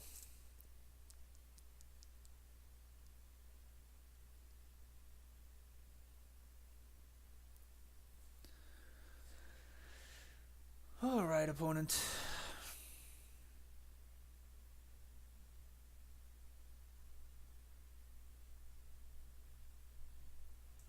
Sweet. So let's double the bet now. Let's get to 200 followers. What can we make happen at 200 followers? I still have to figure out. But I will. Okay, I will try Sakama in Amulet when we get to 200 followers. That seems like a fair bet. I will run the one of Sakama instead of the tracker when we make it to 200 followers. I don't want to make it too easy, you know. Okay, what's up here? Cryptic Bounce.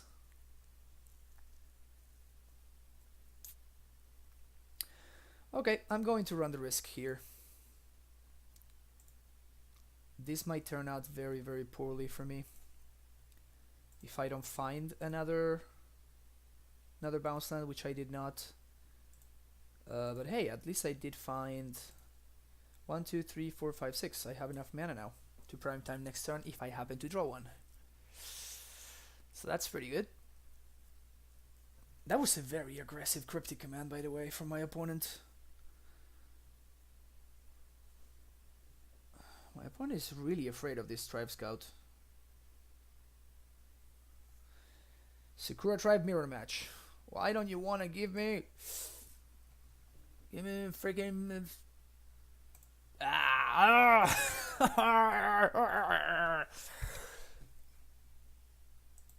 damn it.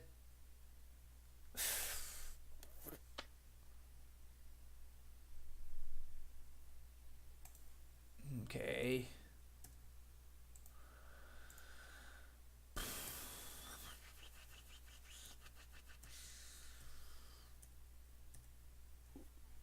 From Evil Titan. Why don't you want to give me a Primeval Titan? 3, 4, 5, 6. So 6 lands. So at this point, Spell Pierce is just a dead draw. It doesn't do anything.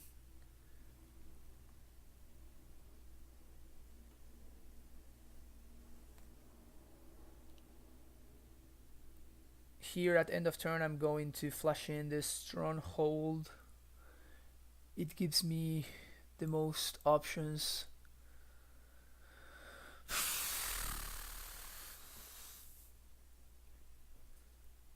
Maybe out of Rock Scapeshift, I should just be like, fuck it, and just don't bring in Rex Sage because it's just so bad, right? It just doesn't do anything. It's a 3 mana 2/1. I guess my opponent can have a Prismatic Omen. But if they have Prismatic Omen right now, I'm like literal dead. Another Tribe Elder. Okay, this is okay, I guess. Another land. Do they have the Scapeshift here? 1, 2, 3, 4, 5, 6, 7, 8. They have the Scapeshift, and I just died. They're even opening up themselves to Spell Pierce here, if they go for it. Fuck me. Yep, so it was... And I said it when I kept the hand. It's like, this is a hand that it basically has a lot of pieces, but it's very likely that I will just like die. That I will just die with no... by never drawing a Primeval Titan. And that's exactly what happens. Just never saw a prime time, and I just died with a bunch of mana, an Amulet in play, and you know, a Tribe Scout in play.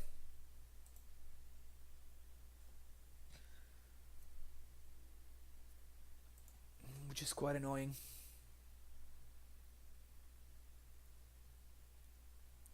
Yeah. Whenever I play Scapeshift though, it just doesn't quite work like that though. It always happens, like what always happens is I just never draw a Scapeshift. My opponent had the Scapeshift every single time. They always had the turn one search for tomorrow. I guess if you always get to draw like our opponent just drew this match, Scapeshift is actually a good deck. Okay, this is way more than lethal.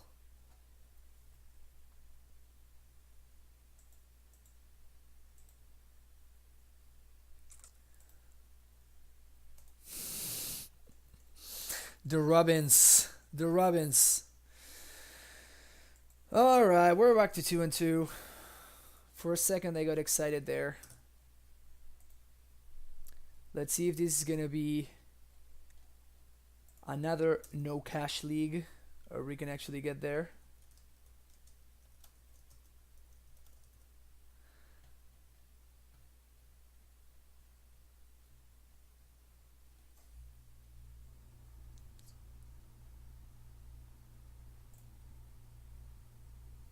Thanks for sending the good vibes, Infinitea, but it was...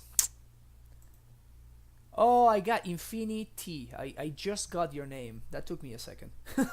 Sorry. Infinity. That makes sense. Yep. This is a hand I will keep.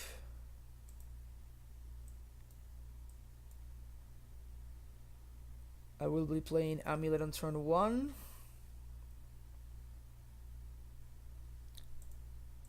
Take it from there.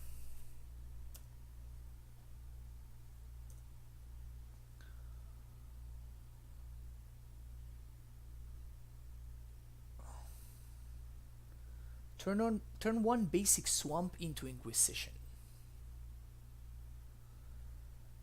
My opponent could be on 8 rack.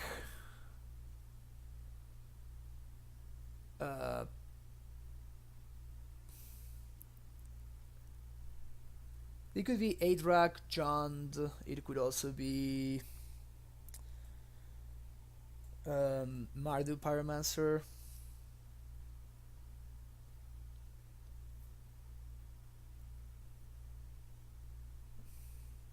I guess I'm going to explore here.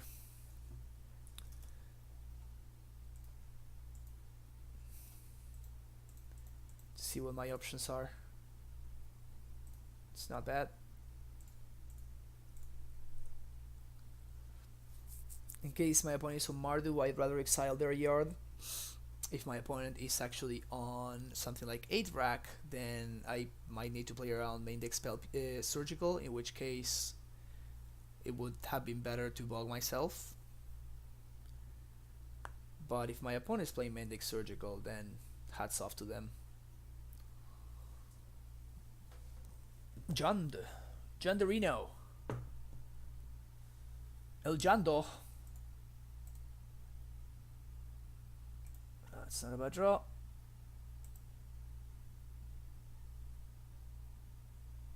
So we prime time next turn.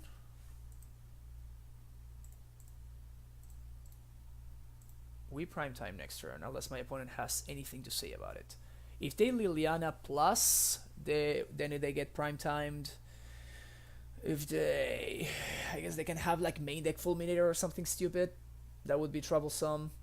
If they have another discard spell, exactly Inquisition probably, then that's Ooh, that's naughty. That's pretty naughty right there. I guess that's kind of like the way to go now. Every single deck that plays red in it just runs Faithless Looting for good measure. That's an ugly frame though. Don't agree with the frame. Okay, Collective Brutality would be the absolute worst. But another Goif would be okay. Scavenging Ooze is even less bad for me. Alright, we're in a very, very good spot here. Very, very good spot has been called.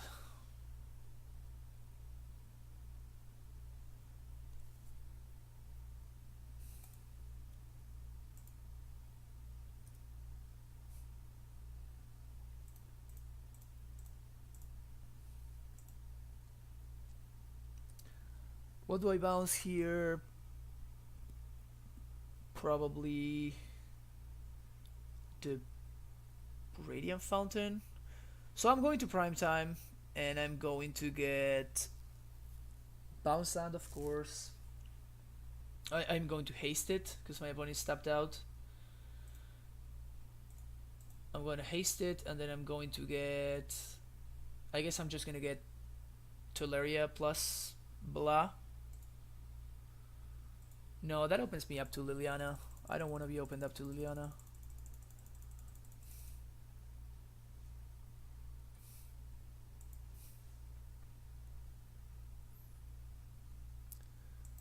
Bogles Garrison, Slayer Stronghold. So I guess I'm gonna get Tuleria plus Kalni.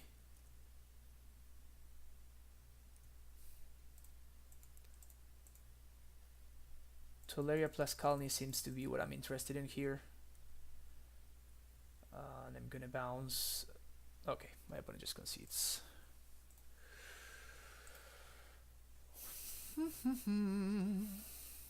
Against Jund again.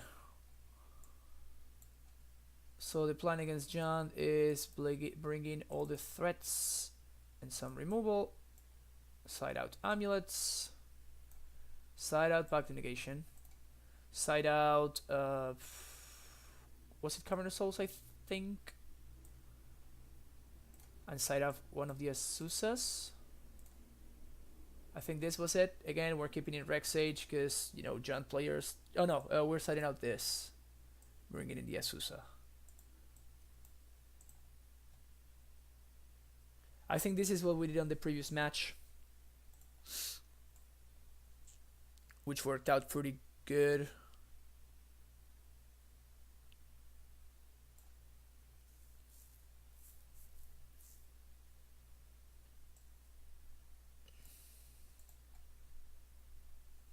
Yep.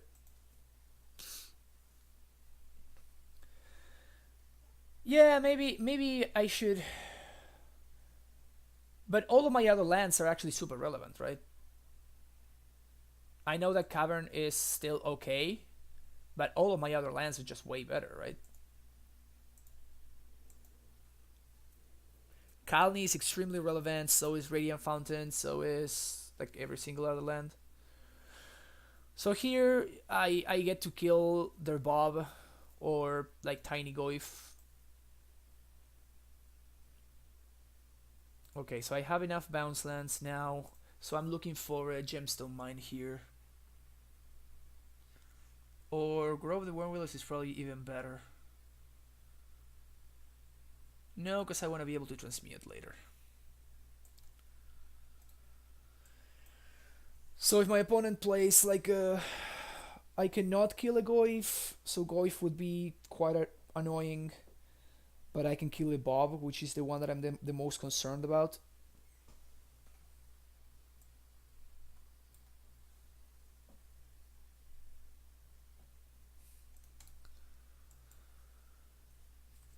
Play Bob. Oos, I also don't really care about. Would be nice for me. Loading. So Bog is even better against this version of the deck.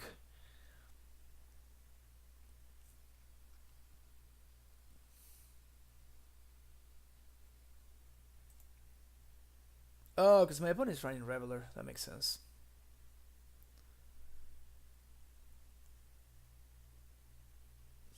That's not a bad draw. I'm gonna play this, which limits my opponent's options. Next turn, I can transmute for a Susa if I want to, but I will have to be careful because of Fulminator. So I will only transmute for a Susa if I can survive Fulminator. So I play this, Pact for a Susa, cast a Susa, play 2 more lands, 1, 2. So then even if my opponent destroys one of my lands, I'm still okay. 2, 3, 4, 5. No. If my opponent destroys one of my lands, I'm not okay. My opponent missed their land drop. I think it's worth the risk.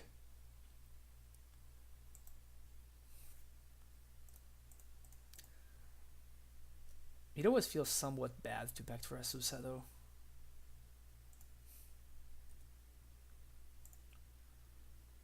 And since I'm not beating Fulminator anyway, I think it's better for me to just play all my ETB tap lands.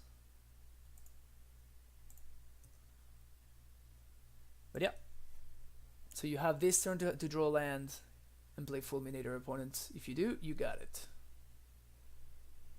But I think just... Woo! That was close. That was close. Even before Simian Spirit Guide into Fulminator.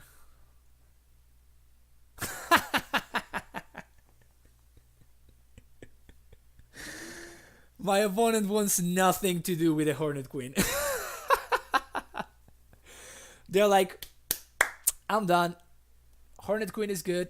You got it. Okay.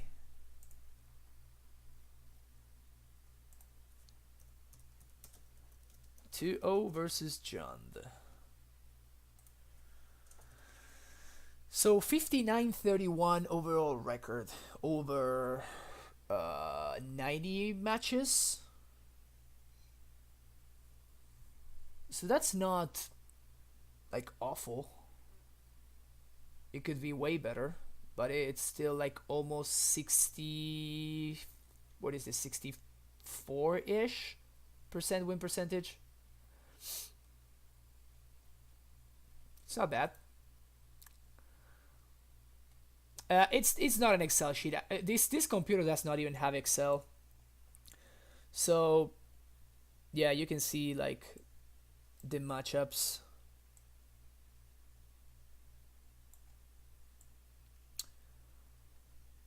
So surprisingly, I guess I beat Infect once.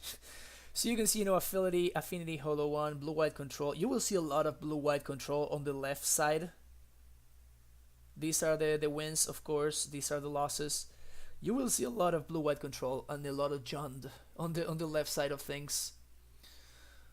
What I will need to do at some point, I guess, it's kind of like figure out a way to like organize all of these numbers so I can have actual data that I can look at, because this is just like a little bit random. So on the left side, what we will see a lot of is burn, Bogles. You will see a lot of Bogles on the left side. Actually, today is the first time that I lost to Bogles probably in over like a couple of months. But on the right side, you will see like a bunch of humans. You will see a bunch of mono green Tron. Unfortunately, I've been on a very, very bad run against Tron. I think that the matchup is not awful, but I, for whatever reason, I just been on a very very bad run. Um, and same thing with KCI. KCI is actually legit a bad matchup though. But yeah, something that I probably should be noting too is that, for example, I lost 1-2 against Hollowvine, right? But I didn't really lose to Hollowvine. It was Hollowvine running Blood Moons. I remember this matchup in particular because I lost to the third Blood Moon, and I was extremely tilted. I dealt with the first one through Nature's Claim. My opponent discarded the second one to Burning Inquiry, and then the third one came down, and I'm like, what the fuck? It was particularly frustrating, but yeah, sometimes like this today, it's like I should probably note Damping Sphere, right? Because I didn't lose to Bogles. I actually beat the shit out of Bogles, but I lost to Damping Sphere, which I was not playing around, and this is the reason why I lost. So making small notes like this will probably be good. Will be good for me to be able to figure out, okay, how do I lose to Bogles, for example? Well, the reason why I lose to Bogles is because Damping Sphere. Why do I lose to Hollowvine? Well, the reason I lose to Hollowvine is because they were running 3 Blood Moons. And this way I can actually, improve the way I approach the matchup, right? Why do I lose against Mono Green Tron? Well, turn 4 Ulamog is the reason. Why do I lose to Mono Green Tron? Well, twice turn 3 Karn. Yeah, that will get you. But know that every time I lose to Mono Green Tron, it's also 1-2. Right? So it's always super close. I rarely, if ever, I don't think I've lost to Tron. Okay, there you go. Just one time that I lost to Tron 0-2. And all the other times, Tron is over here. Especially Mono Blue Tron. Mono Blue Tron is such a joke. That deck is just so bad.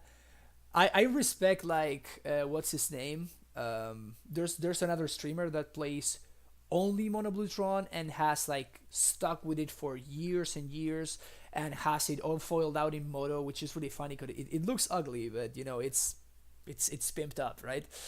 But the deck is just not good. It's just not a good deck. It's just worse Tron.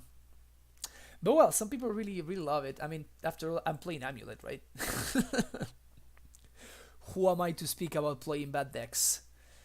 But yeah, so back to the list. The list was fine. I think Explore was actually nice in this particular league. It smoothed out our draws pretty nicely. Even against John right now, it made it so we were ahead of land drop, so even we were able to turn 4 prime time instead of turn 5. So that was actually super relevant on that game 1 against John. So maybe this is the way to go. In fact, maybe this is the way to go, the full 4 explores. But just the one-off tracker. I mean, you guys saw against the first match against John, when I just cracked 1 clue, I cracked a second clue, and now tracker was out of ball range, and then it was just tracker 4, 5, 6. Tracker by itself dealt my opponent 15 damage, and then by the time that the prime time came down, it was just irrelevant, right? It drew me into all the lands that I needed, and it also drew me into the threats that I needed, and it also dealt my opponent 15 damage, and it also took the Liliana minus. So just as a one-off, it's just so good. And we didn't even draw it against blue-white. If we had drawn tracker against blue-white, the matches against blue-white, when you get to turn 2 or turn 3 tracker, are just so much easier. Any case, gonna run it back.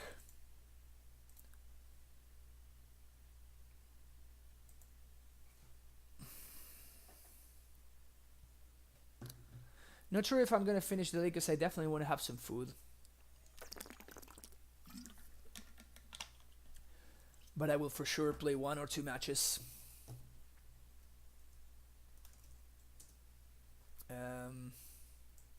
Yes, please. Beautiful die with by never drawing a Titan hand. But I'm gonna have so much mana. They bottom the card and they are on some kind of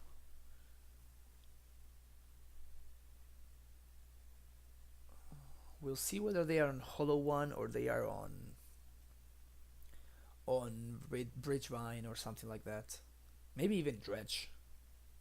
People don't really play Dredge anymore. That's a BridgeVine. Alright. You've got a 4-3. This 4-3 is gonna deal quite a bit of damage. Second the Sousa.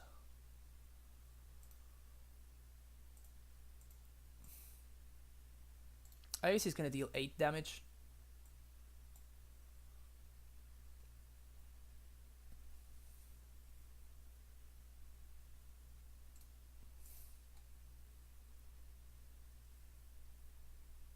Yep.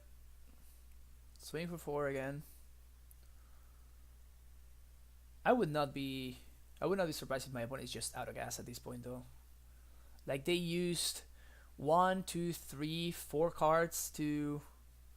Ooh, that's another 4-3. That's spicy.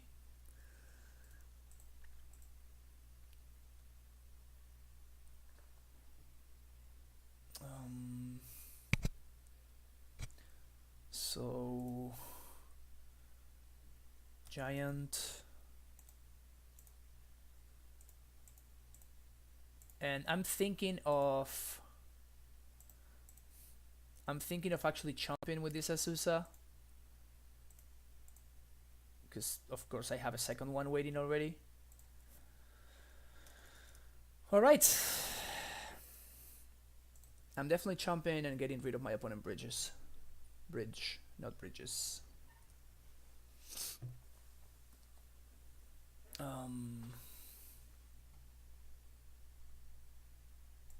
Alright. So we're gonna take 4 here. Bye bye bridge. And then we're gonna take 4 next turn. Faithless Looting. Discard the top 2 cards of my deck. Prime time. Okay, that's a prime time. So how are we gonna do this? 1, 2, 3 is Azusa. 1, 2, 3 is Azusa. That's 1, 2, 3, 4, 5, 6, 7 mana total. 8, 9. Oh my god. That's so cool. We get to do everything we want. So, play Azusa. Play Azusa. Play T-West. Blue. 1 and 1. Play Gruul Turf. Float. Bounce. Play Gruul Turf. Float. Bounce. Itself. Tribe Scout. Play Gruul Turf. Bounce Solaria West, Transmute, go get Summoner's Pact, cast Summoner's Pact. Well, I'm saying all of this, and I'm like, it's so crazy that all of this makes sense to me.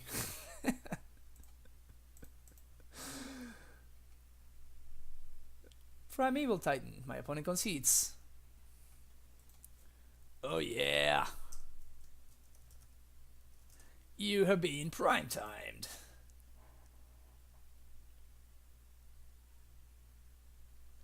Feels good, man.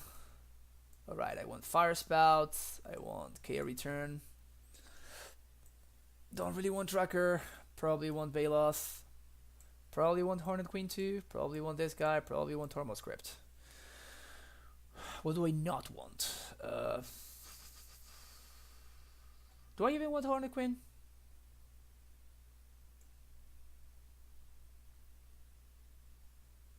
There's no way that these guys play Damping Sphere, right? So Sage can come out. Ghost Squatter can come out. Probably don't want the Queen. And Ballista seems bad, but I can just play it for 0 to exile my opponent's stuff. Explosives is really important to swipe their tokens, especially when they play like 3 tokens on turn 1. Like they just discard a bunch of things to get like a bunch of triggers from Bridge from below, and then you just explosives on 0 and blow them all up. And the deck uses a lot of resources in order to get going. What do you want to do here? Probably the Explorer.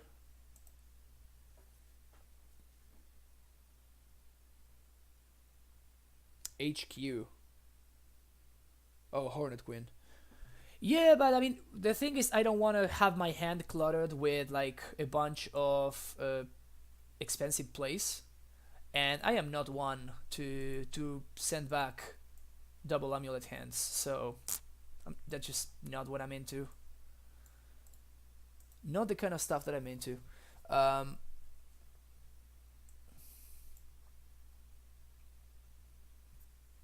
Well, my opponent always has the turn 1 4/3. Holy fuck. This time it cost them less though. That's pretty good too. Alright, Explorer off the top. Maybe? One-time Explorer? One-time Explorer?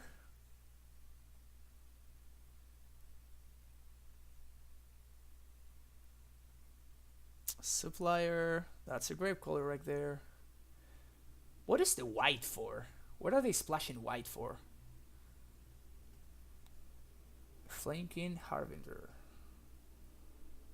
Jeez, they're going deep to get more BridgeVines. Ingoture. That's right, that's also an elemental. That's sweet, that's cute. Okay.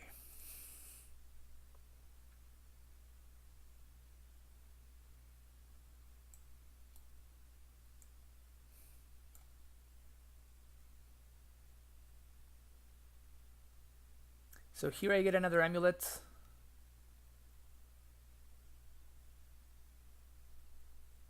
Fuck. So they're going to get me with Ingoture. I think I need to get another Amulet. The problem is that my opponent is going to swing for 4, 5, 6 next turn. So I kind of need a red source for this.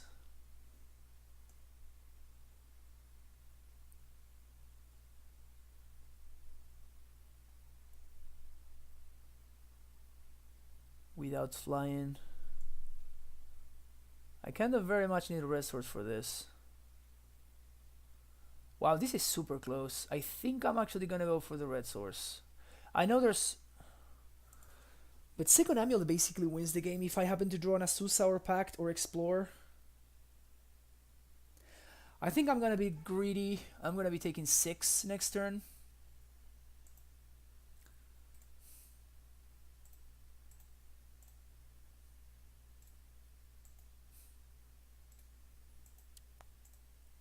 So now my opponent will Ingoture. Unless they have lethal, right?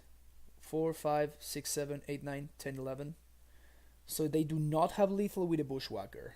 They are 1 damage short of lethal with a Bushwhacker. And if they play Whacker, they are dead. So they need to Ingoture plus something else. Even if they figure out a way to put another BridgeVine in the yard, they don't have lethal. So I need to draw... I need to draw either Asusa. Explore doesn't do it anymore if my opponent destroys my amulet. So I need to draw Asusa or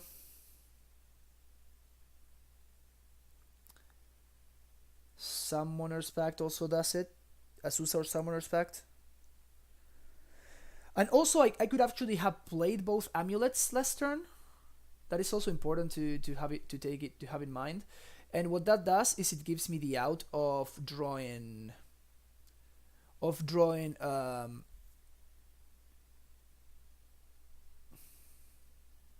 please flashback looting. There's no way they're flashing back looting.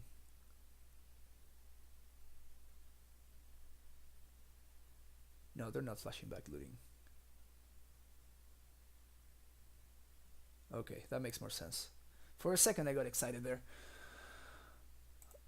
Okay, so Asusa or Pact? Is that enough? So I pay one. I pay one, another amulet.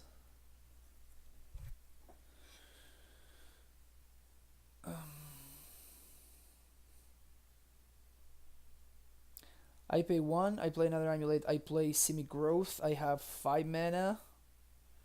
So I'm exactly 1 mana short. Ugh, this is painful.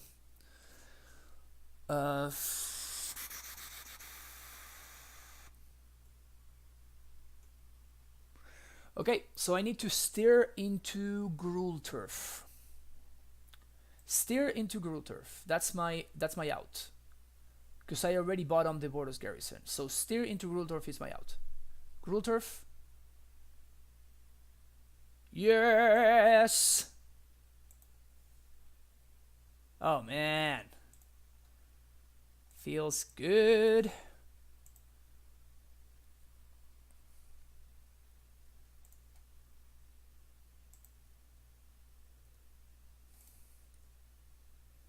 Man, this is... Woof, this is sweet. Always play to your outs, boys. Always play to your outs.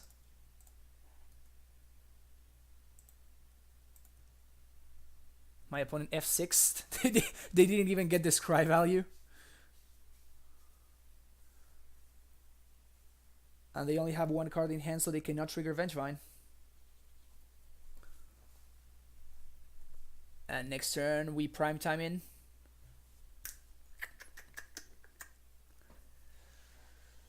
Feels good, man. Not gonna lie, feels good.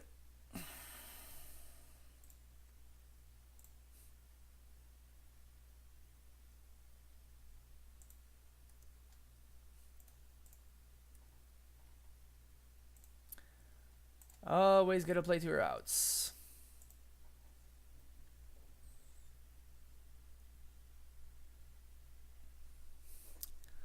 Beep, beep, beep.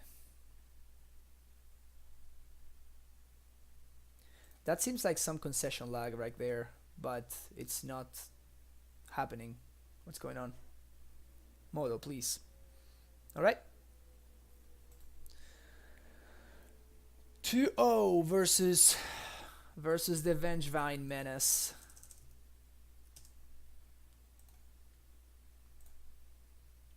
Oh, gonna put this over here. As I said before, I think the BridgeVine matchup it's pretty good. I am something like, let's see, 1, 2, 3, 4 and 1 against the black-red BridgeVine deck.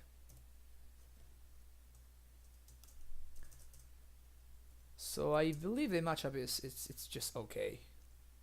Just like the stuff that we're doing and the fact that the reason why I keep losing to Hollow One, it's because of Burning Inquiry, right? Burning Inquiry, we are like an A plus B plus C kind of deck. So it's very, very disrupting for us. And it's the fact that the BridgeVine deck is faster, but it just does not have that kind of disruption. So it's much easier. I can play with the cards in my hand, right? Which is not something that I can do with against Hollow One, which makes that matchup much more tricky. Okay, so I think I'm just going to play this match, and then I'm going to go have some lunch because I'm starving. We're playing against Ursa the Planeswalker.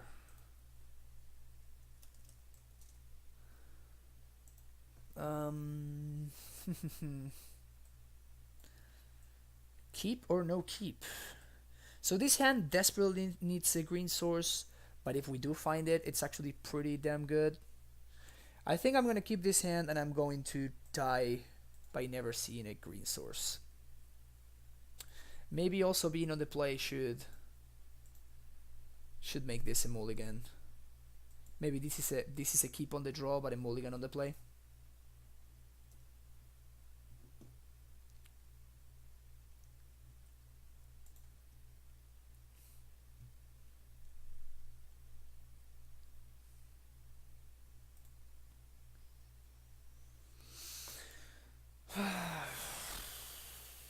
Maybe I'm playing against blue-white and I have a lot of time. But the thing is that now you don't really have a lot of time.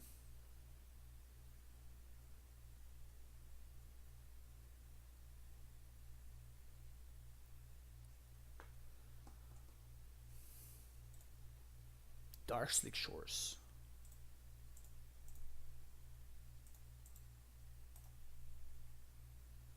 Dark Slick Shores is interesting.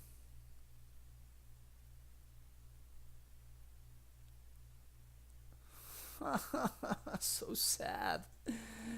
So sad.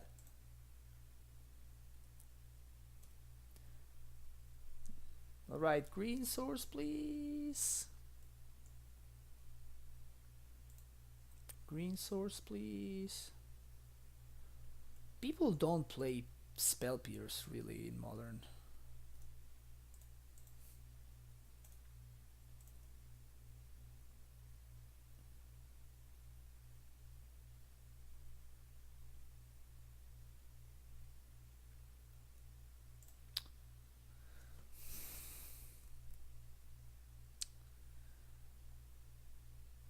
Yeah, I think I'm gonna do this. My opponent is playing blue. They clearly have counter magic. So I think I'm very interested in bouncing this cavern here. And replaying it, naming Giant in the probably not so near future. But okay, this is an ETB tap land, but at least... Oh, that deck. Is that still a thing?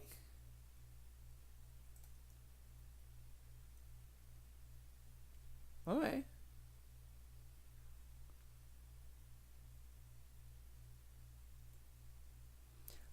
I had totally forgotten about the Asfortol deck. It's funny how big that deck was at one point. I remember that everybody was running it, but I hadn't seen it in probably months at this point. I think I have not played against that deck at this point in months. Okay.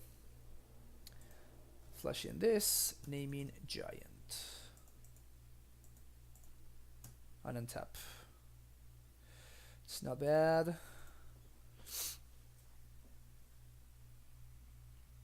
Amulet. It's nice. Let's get that amulet in here. I'm going to keep this mana floating, and I'm going to use this in order to play the amulet. So I can actually use the mana of this Cruel Dwarf on this very turn, which is something I will be interested since I think I will be transmuting right now. What?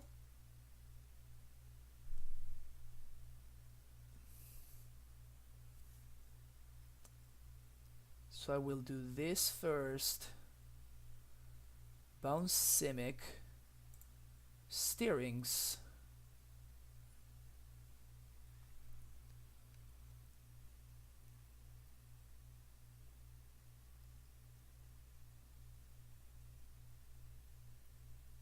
Semi-growth or gemstone? I think I want another semi-growth. Okay, so I float this, flash in the land, play Simic,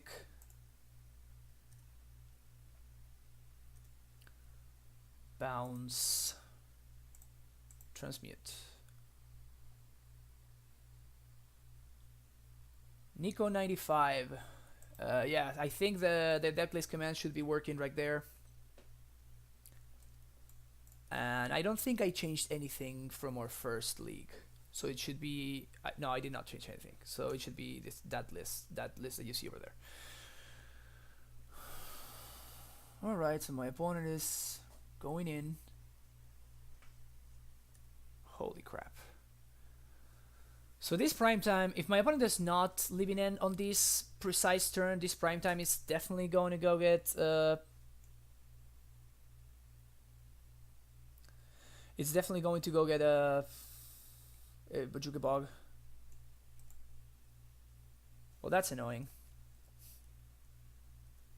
But the fact that my opponent doesn't do anything makes me suspect that they have some stuff and some things over there.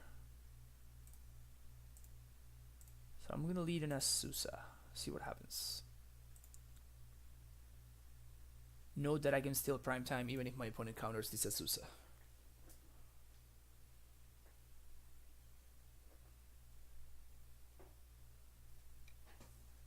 So far so good. Let's do some of this.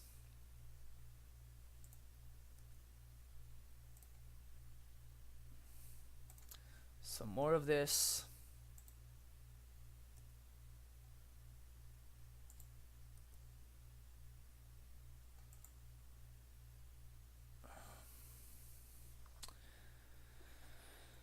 It's very shitty that this plays straight into Cryptic though.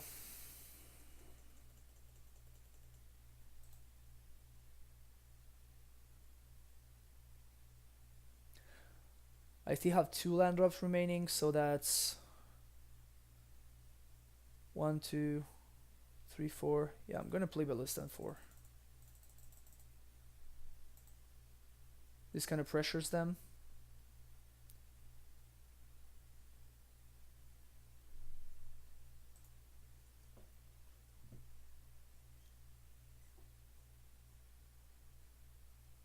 See if they counter this. They do not counter it. Okay.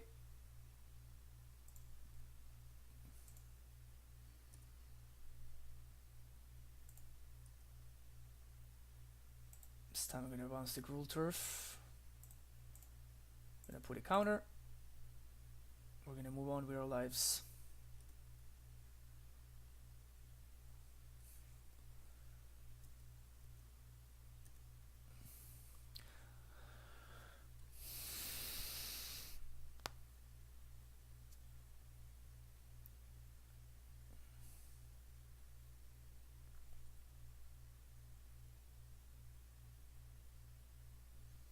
They do nothing.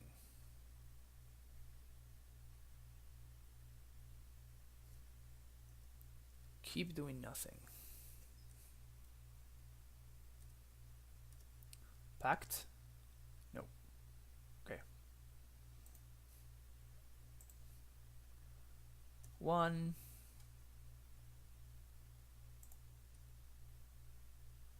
Bounce itself. 2. Bounce itself. So what I'm trying to do is I'm trying to force their hand and then pact for the prime time. I'm pretty sure that my opponent has Cryptic Command in their hand at this point. They have 6 cards. I think that deck plays 3 or 4 Cryptics. So, I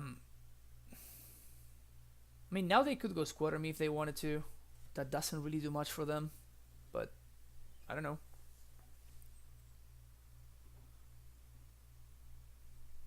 I think that's what they're considering.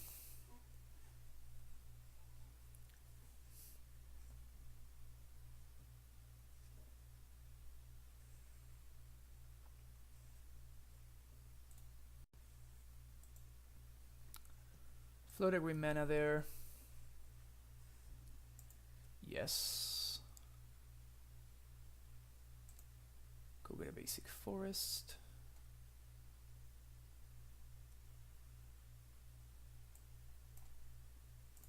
Float.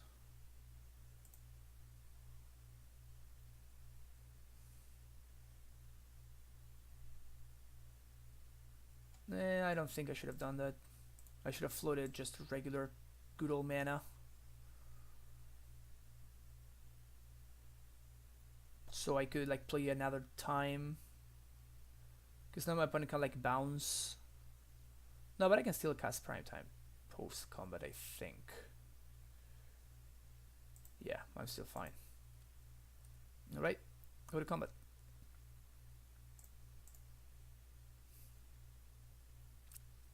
Four, 5. I can make it up to 7.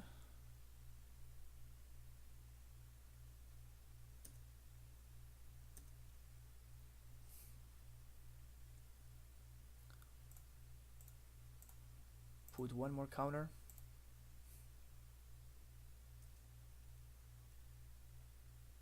Six is fine though. Play this to make some extra mana and bounce the Simic Growth this time.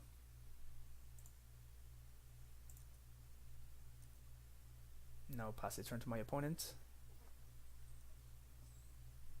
But yep, I mean every single turn that my opponent is not doing anything with their turn, it's of course pretty good for me. Field of Ruin, it's kind of annoying. But now this costs the mana to activate, so this is not awful. And I can grow the Ballista again, and this turn I think Ballista is lethal, right? So that's 6, 7? Yep. That's funny. So this turn I actually get to force them to do something. Because if this Ballista makes it through, they are actually dead. Dude, Ballista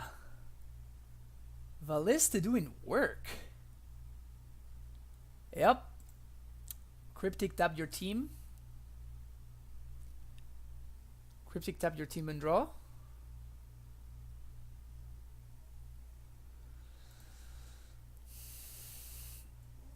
What is it? Tap all creatures your opponent controls draw a card. Yeah. So I will 1, 2, 3, 4, 5, 6, 7, 8, 9. So if I flash in a land and I do 2, so then I'm just left with 1 land drop, and that's 1, 2, 3, 4, 5, 6, 7. So this doesn't play around Spell Pierce. Oh no, I have 2 land drops remaining. Never mind. So this is actually good for me. They also don't have Revolt, so they cannot push me. Also good for me.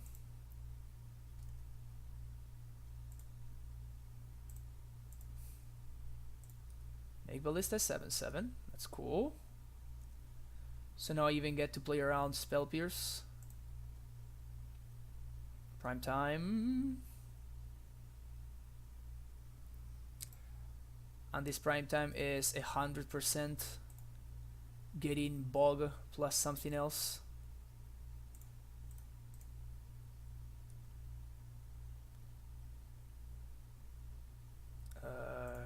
I still want a bounce land in hand to play around that Field of Ruin next turn if I can. Yes. And I go get Bog plus Tolaria West.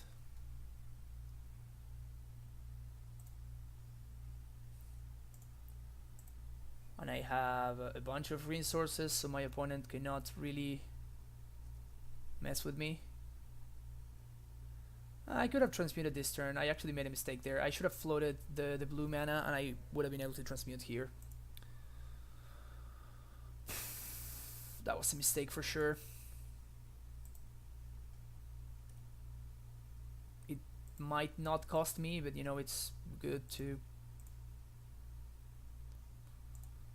It's good to play nice, clean Magic.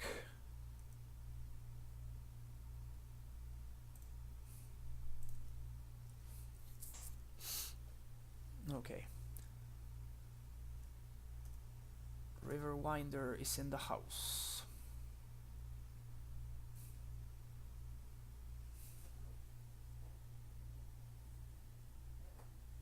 So next turn I play 4.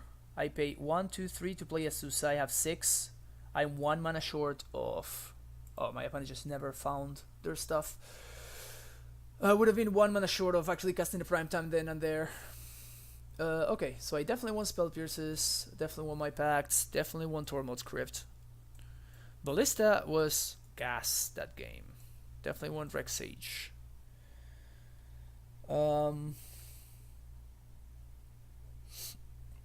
Explore seem not amazing. I'm going to side out one of the Pacts. I'm pretty sure that my opponent will be bringing in some amount of disruption in the form of Dispel. So I want to play around that a little bit. I want to side out Azusa is the question. I doubt my opponent has any answers to an Amulet besides bouncing it or something like that. Maybe they have explosives that they can play on one. Tribe Scout looks really good. Maybe Azusa is just not good enough or not as good as the rest of the deck.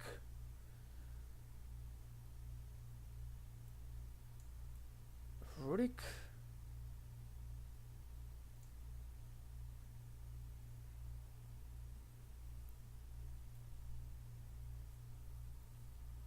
I mean, my opponent is a control deck after all, right? So maybe Rurik is fine over one of the Explorers. Let's try something like this. I'm not sure about Hornet Queen. I've seen people do like the, yeah, you skip your turn and you discard Hornet Queen and then your opponent struggles to beat you, and it's like, I don't think that's where you want to be. It's not seem like a very tight play. It's a cool play. It's a tricky play. It's the gotcha play. But if your opponent has like any kind of like exile effect, you just lose on the spot. And I'm not sure I want to lose on the spot. This hand is extremely slow. This hand is so much worse. Okay, we're keeping this. Bottom that one.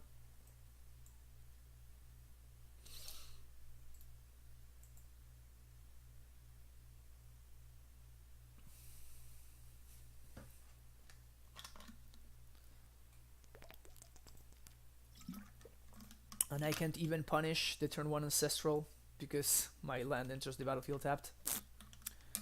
So sad.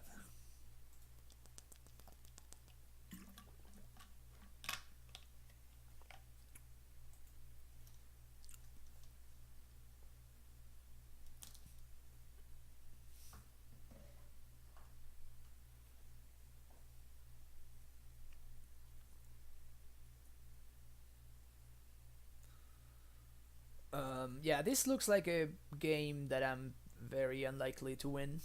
It could happen. It very much could happen, but I don't expect to be winning this game.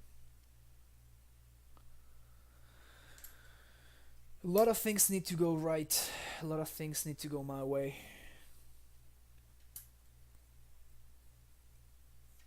They kept 2 cards on top.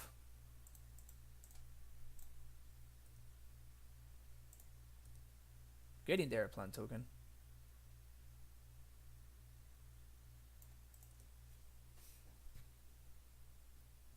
That's yes foretold. Yep. They have another Ancestral. Well, shit. I mean, I'm gonna set up to potentially draw a bounce land and try to win next turn, but I don't think it's gonna happen anymore. My opponent now untaps with as foretold, 4 mana, 7 cards in their hand. I don't think I can keep up with this. No way I can keep up with this, actually.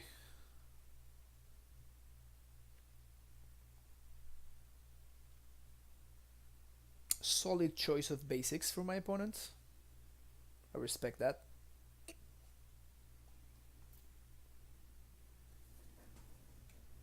It's one of the beautiful things about Moto. You get to have guru basics without spending like millions of dollars.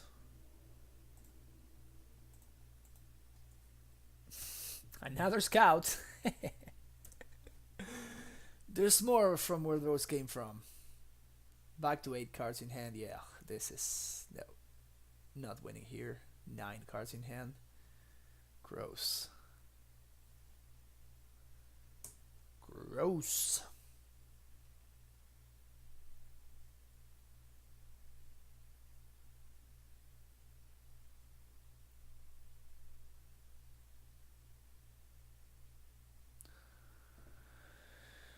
Oh, up to 10.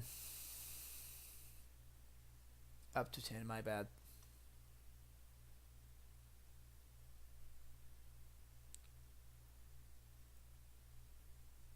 Clean up. My opponent goes, discards 3 cards. Why would they discard Field of Ruin? It's like my only chance of getting back on this game is... It literally blanks my only chance to get back on this game, right? I don't understand. The scout is not blocking, so it is attacking.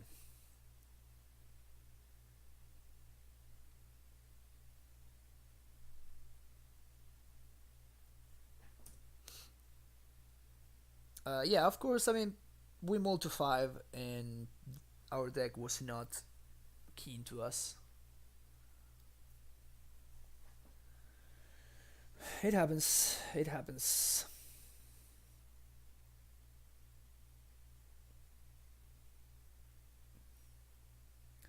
My opponent's deck is also kind of firing in all cylinders too.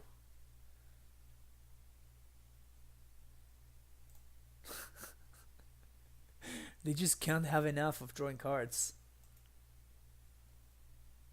Just can't have enough. Play a Susa.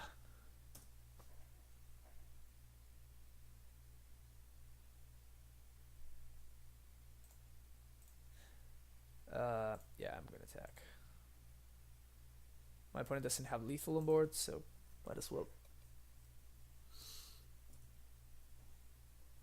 Yep. Now with the as foretold having cryptic mana, I can't win anymore.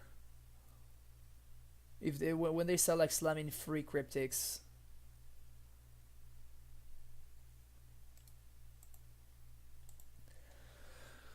All right, let's try this again.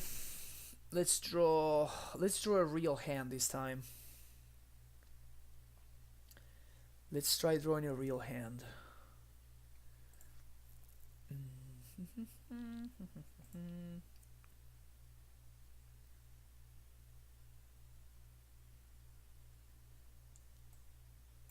Maybe I want to be doing something like this.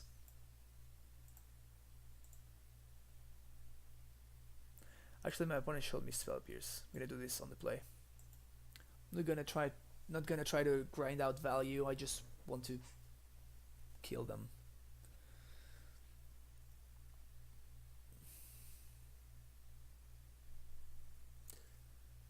Alright, let's draw a playable hand now.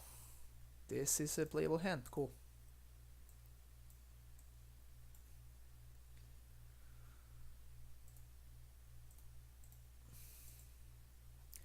Now all I need to do is draw a prime time. If I draw a prime time, I think I win.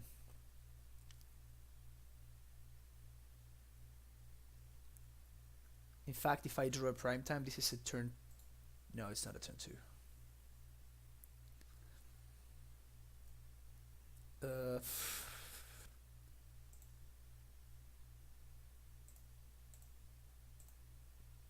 I guess I slam.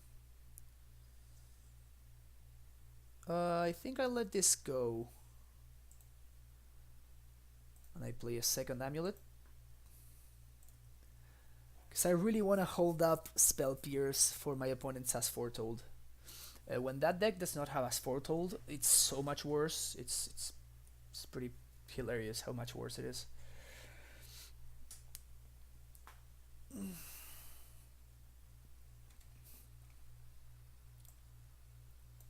The end of my opponent's turn, I flash in a Semi-Growth.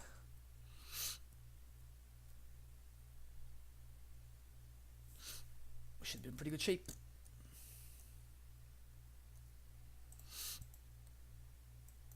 Flash in semi-growth.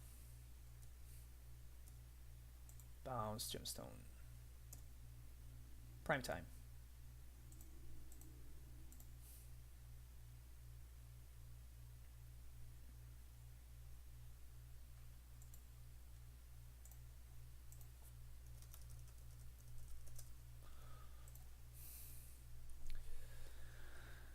And now we wait.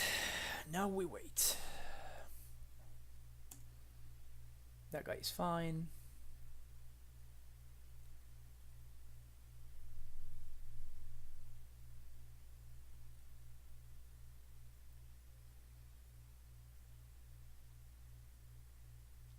I wonder what the black splash is for.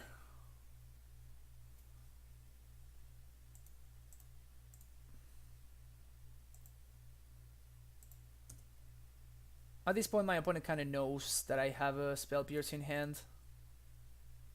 Prime time. That is not a prime time. This Pact of Negation is okay.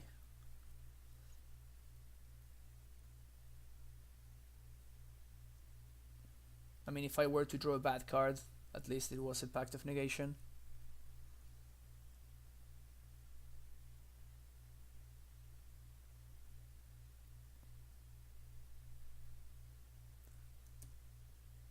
Riverwinder is fine.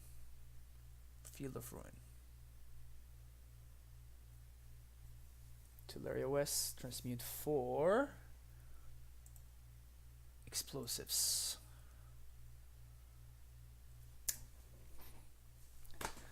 All right.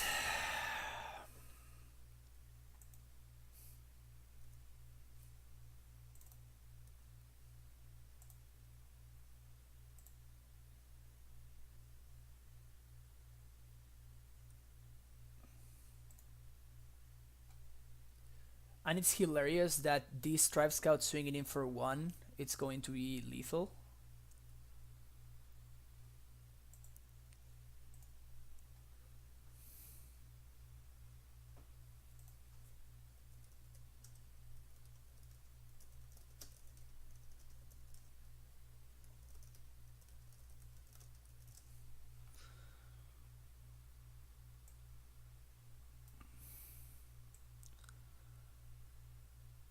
Alright, so Boros Garrison, Slayer's Stronghold, Modobug, no Modobug, nice.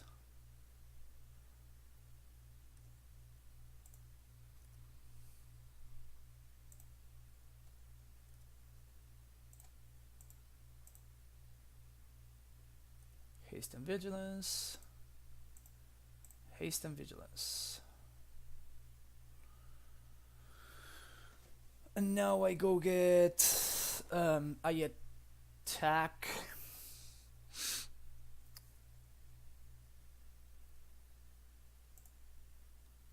Now I attack and go get Gruul Turf plus, this is my white source. That's exactly 21. Gruul Turf plus Sunhome. Gruul Turf plus Sunhome.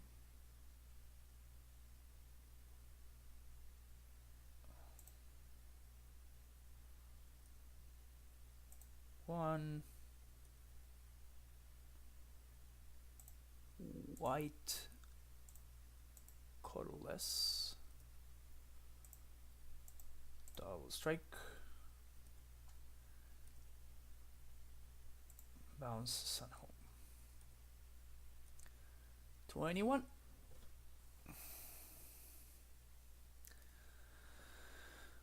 Sweet.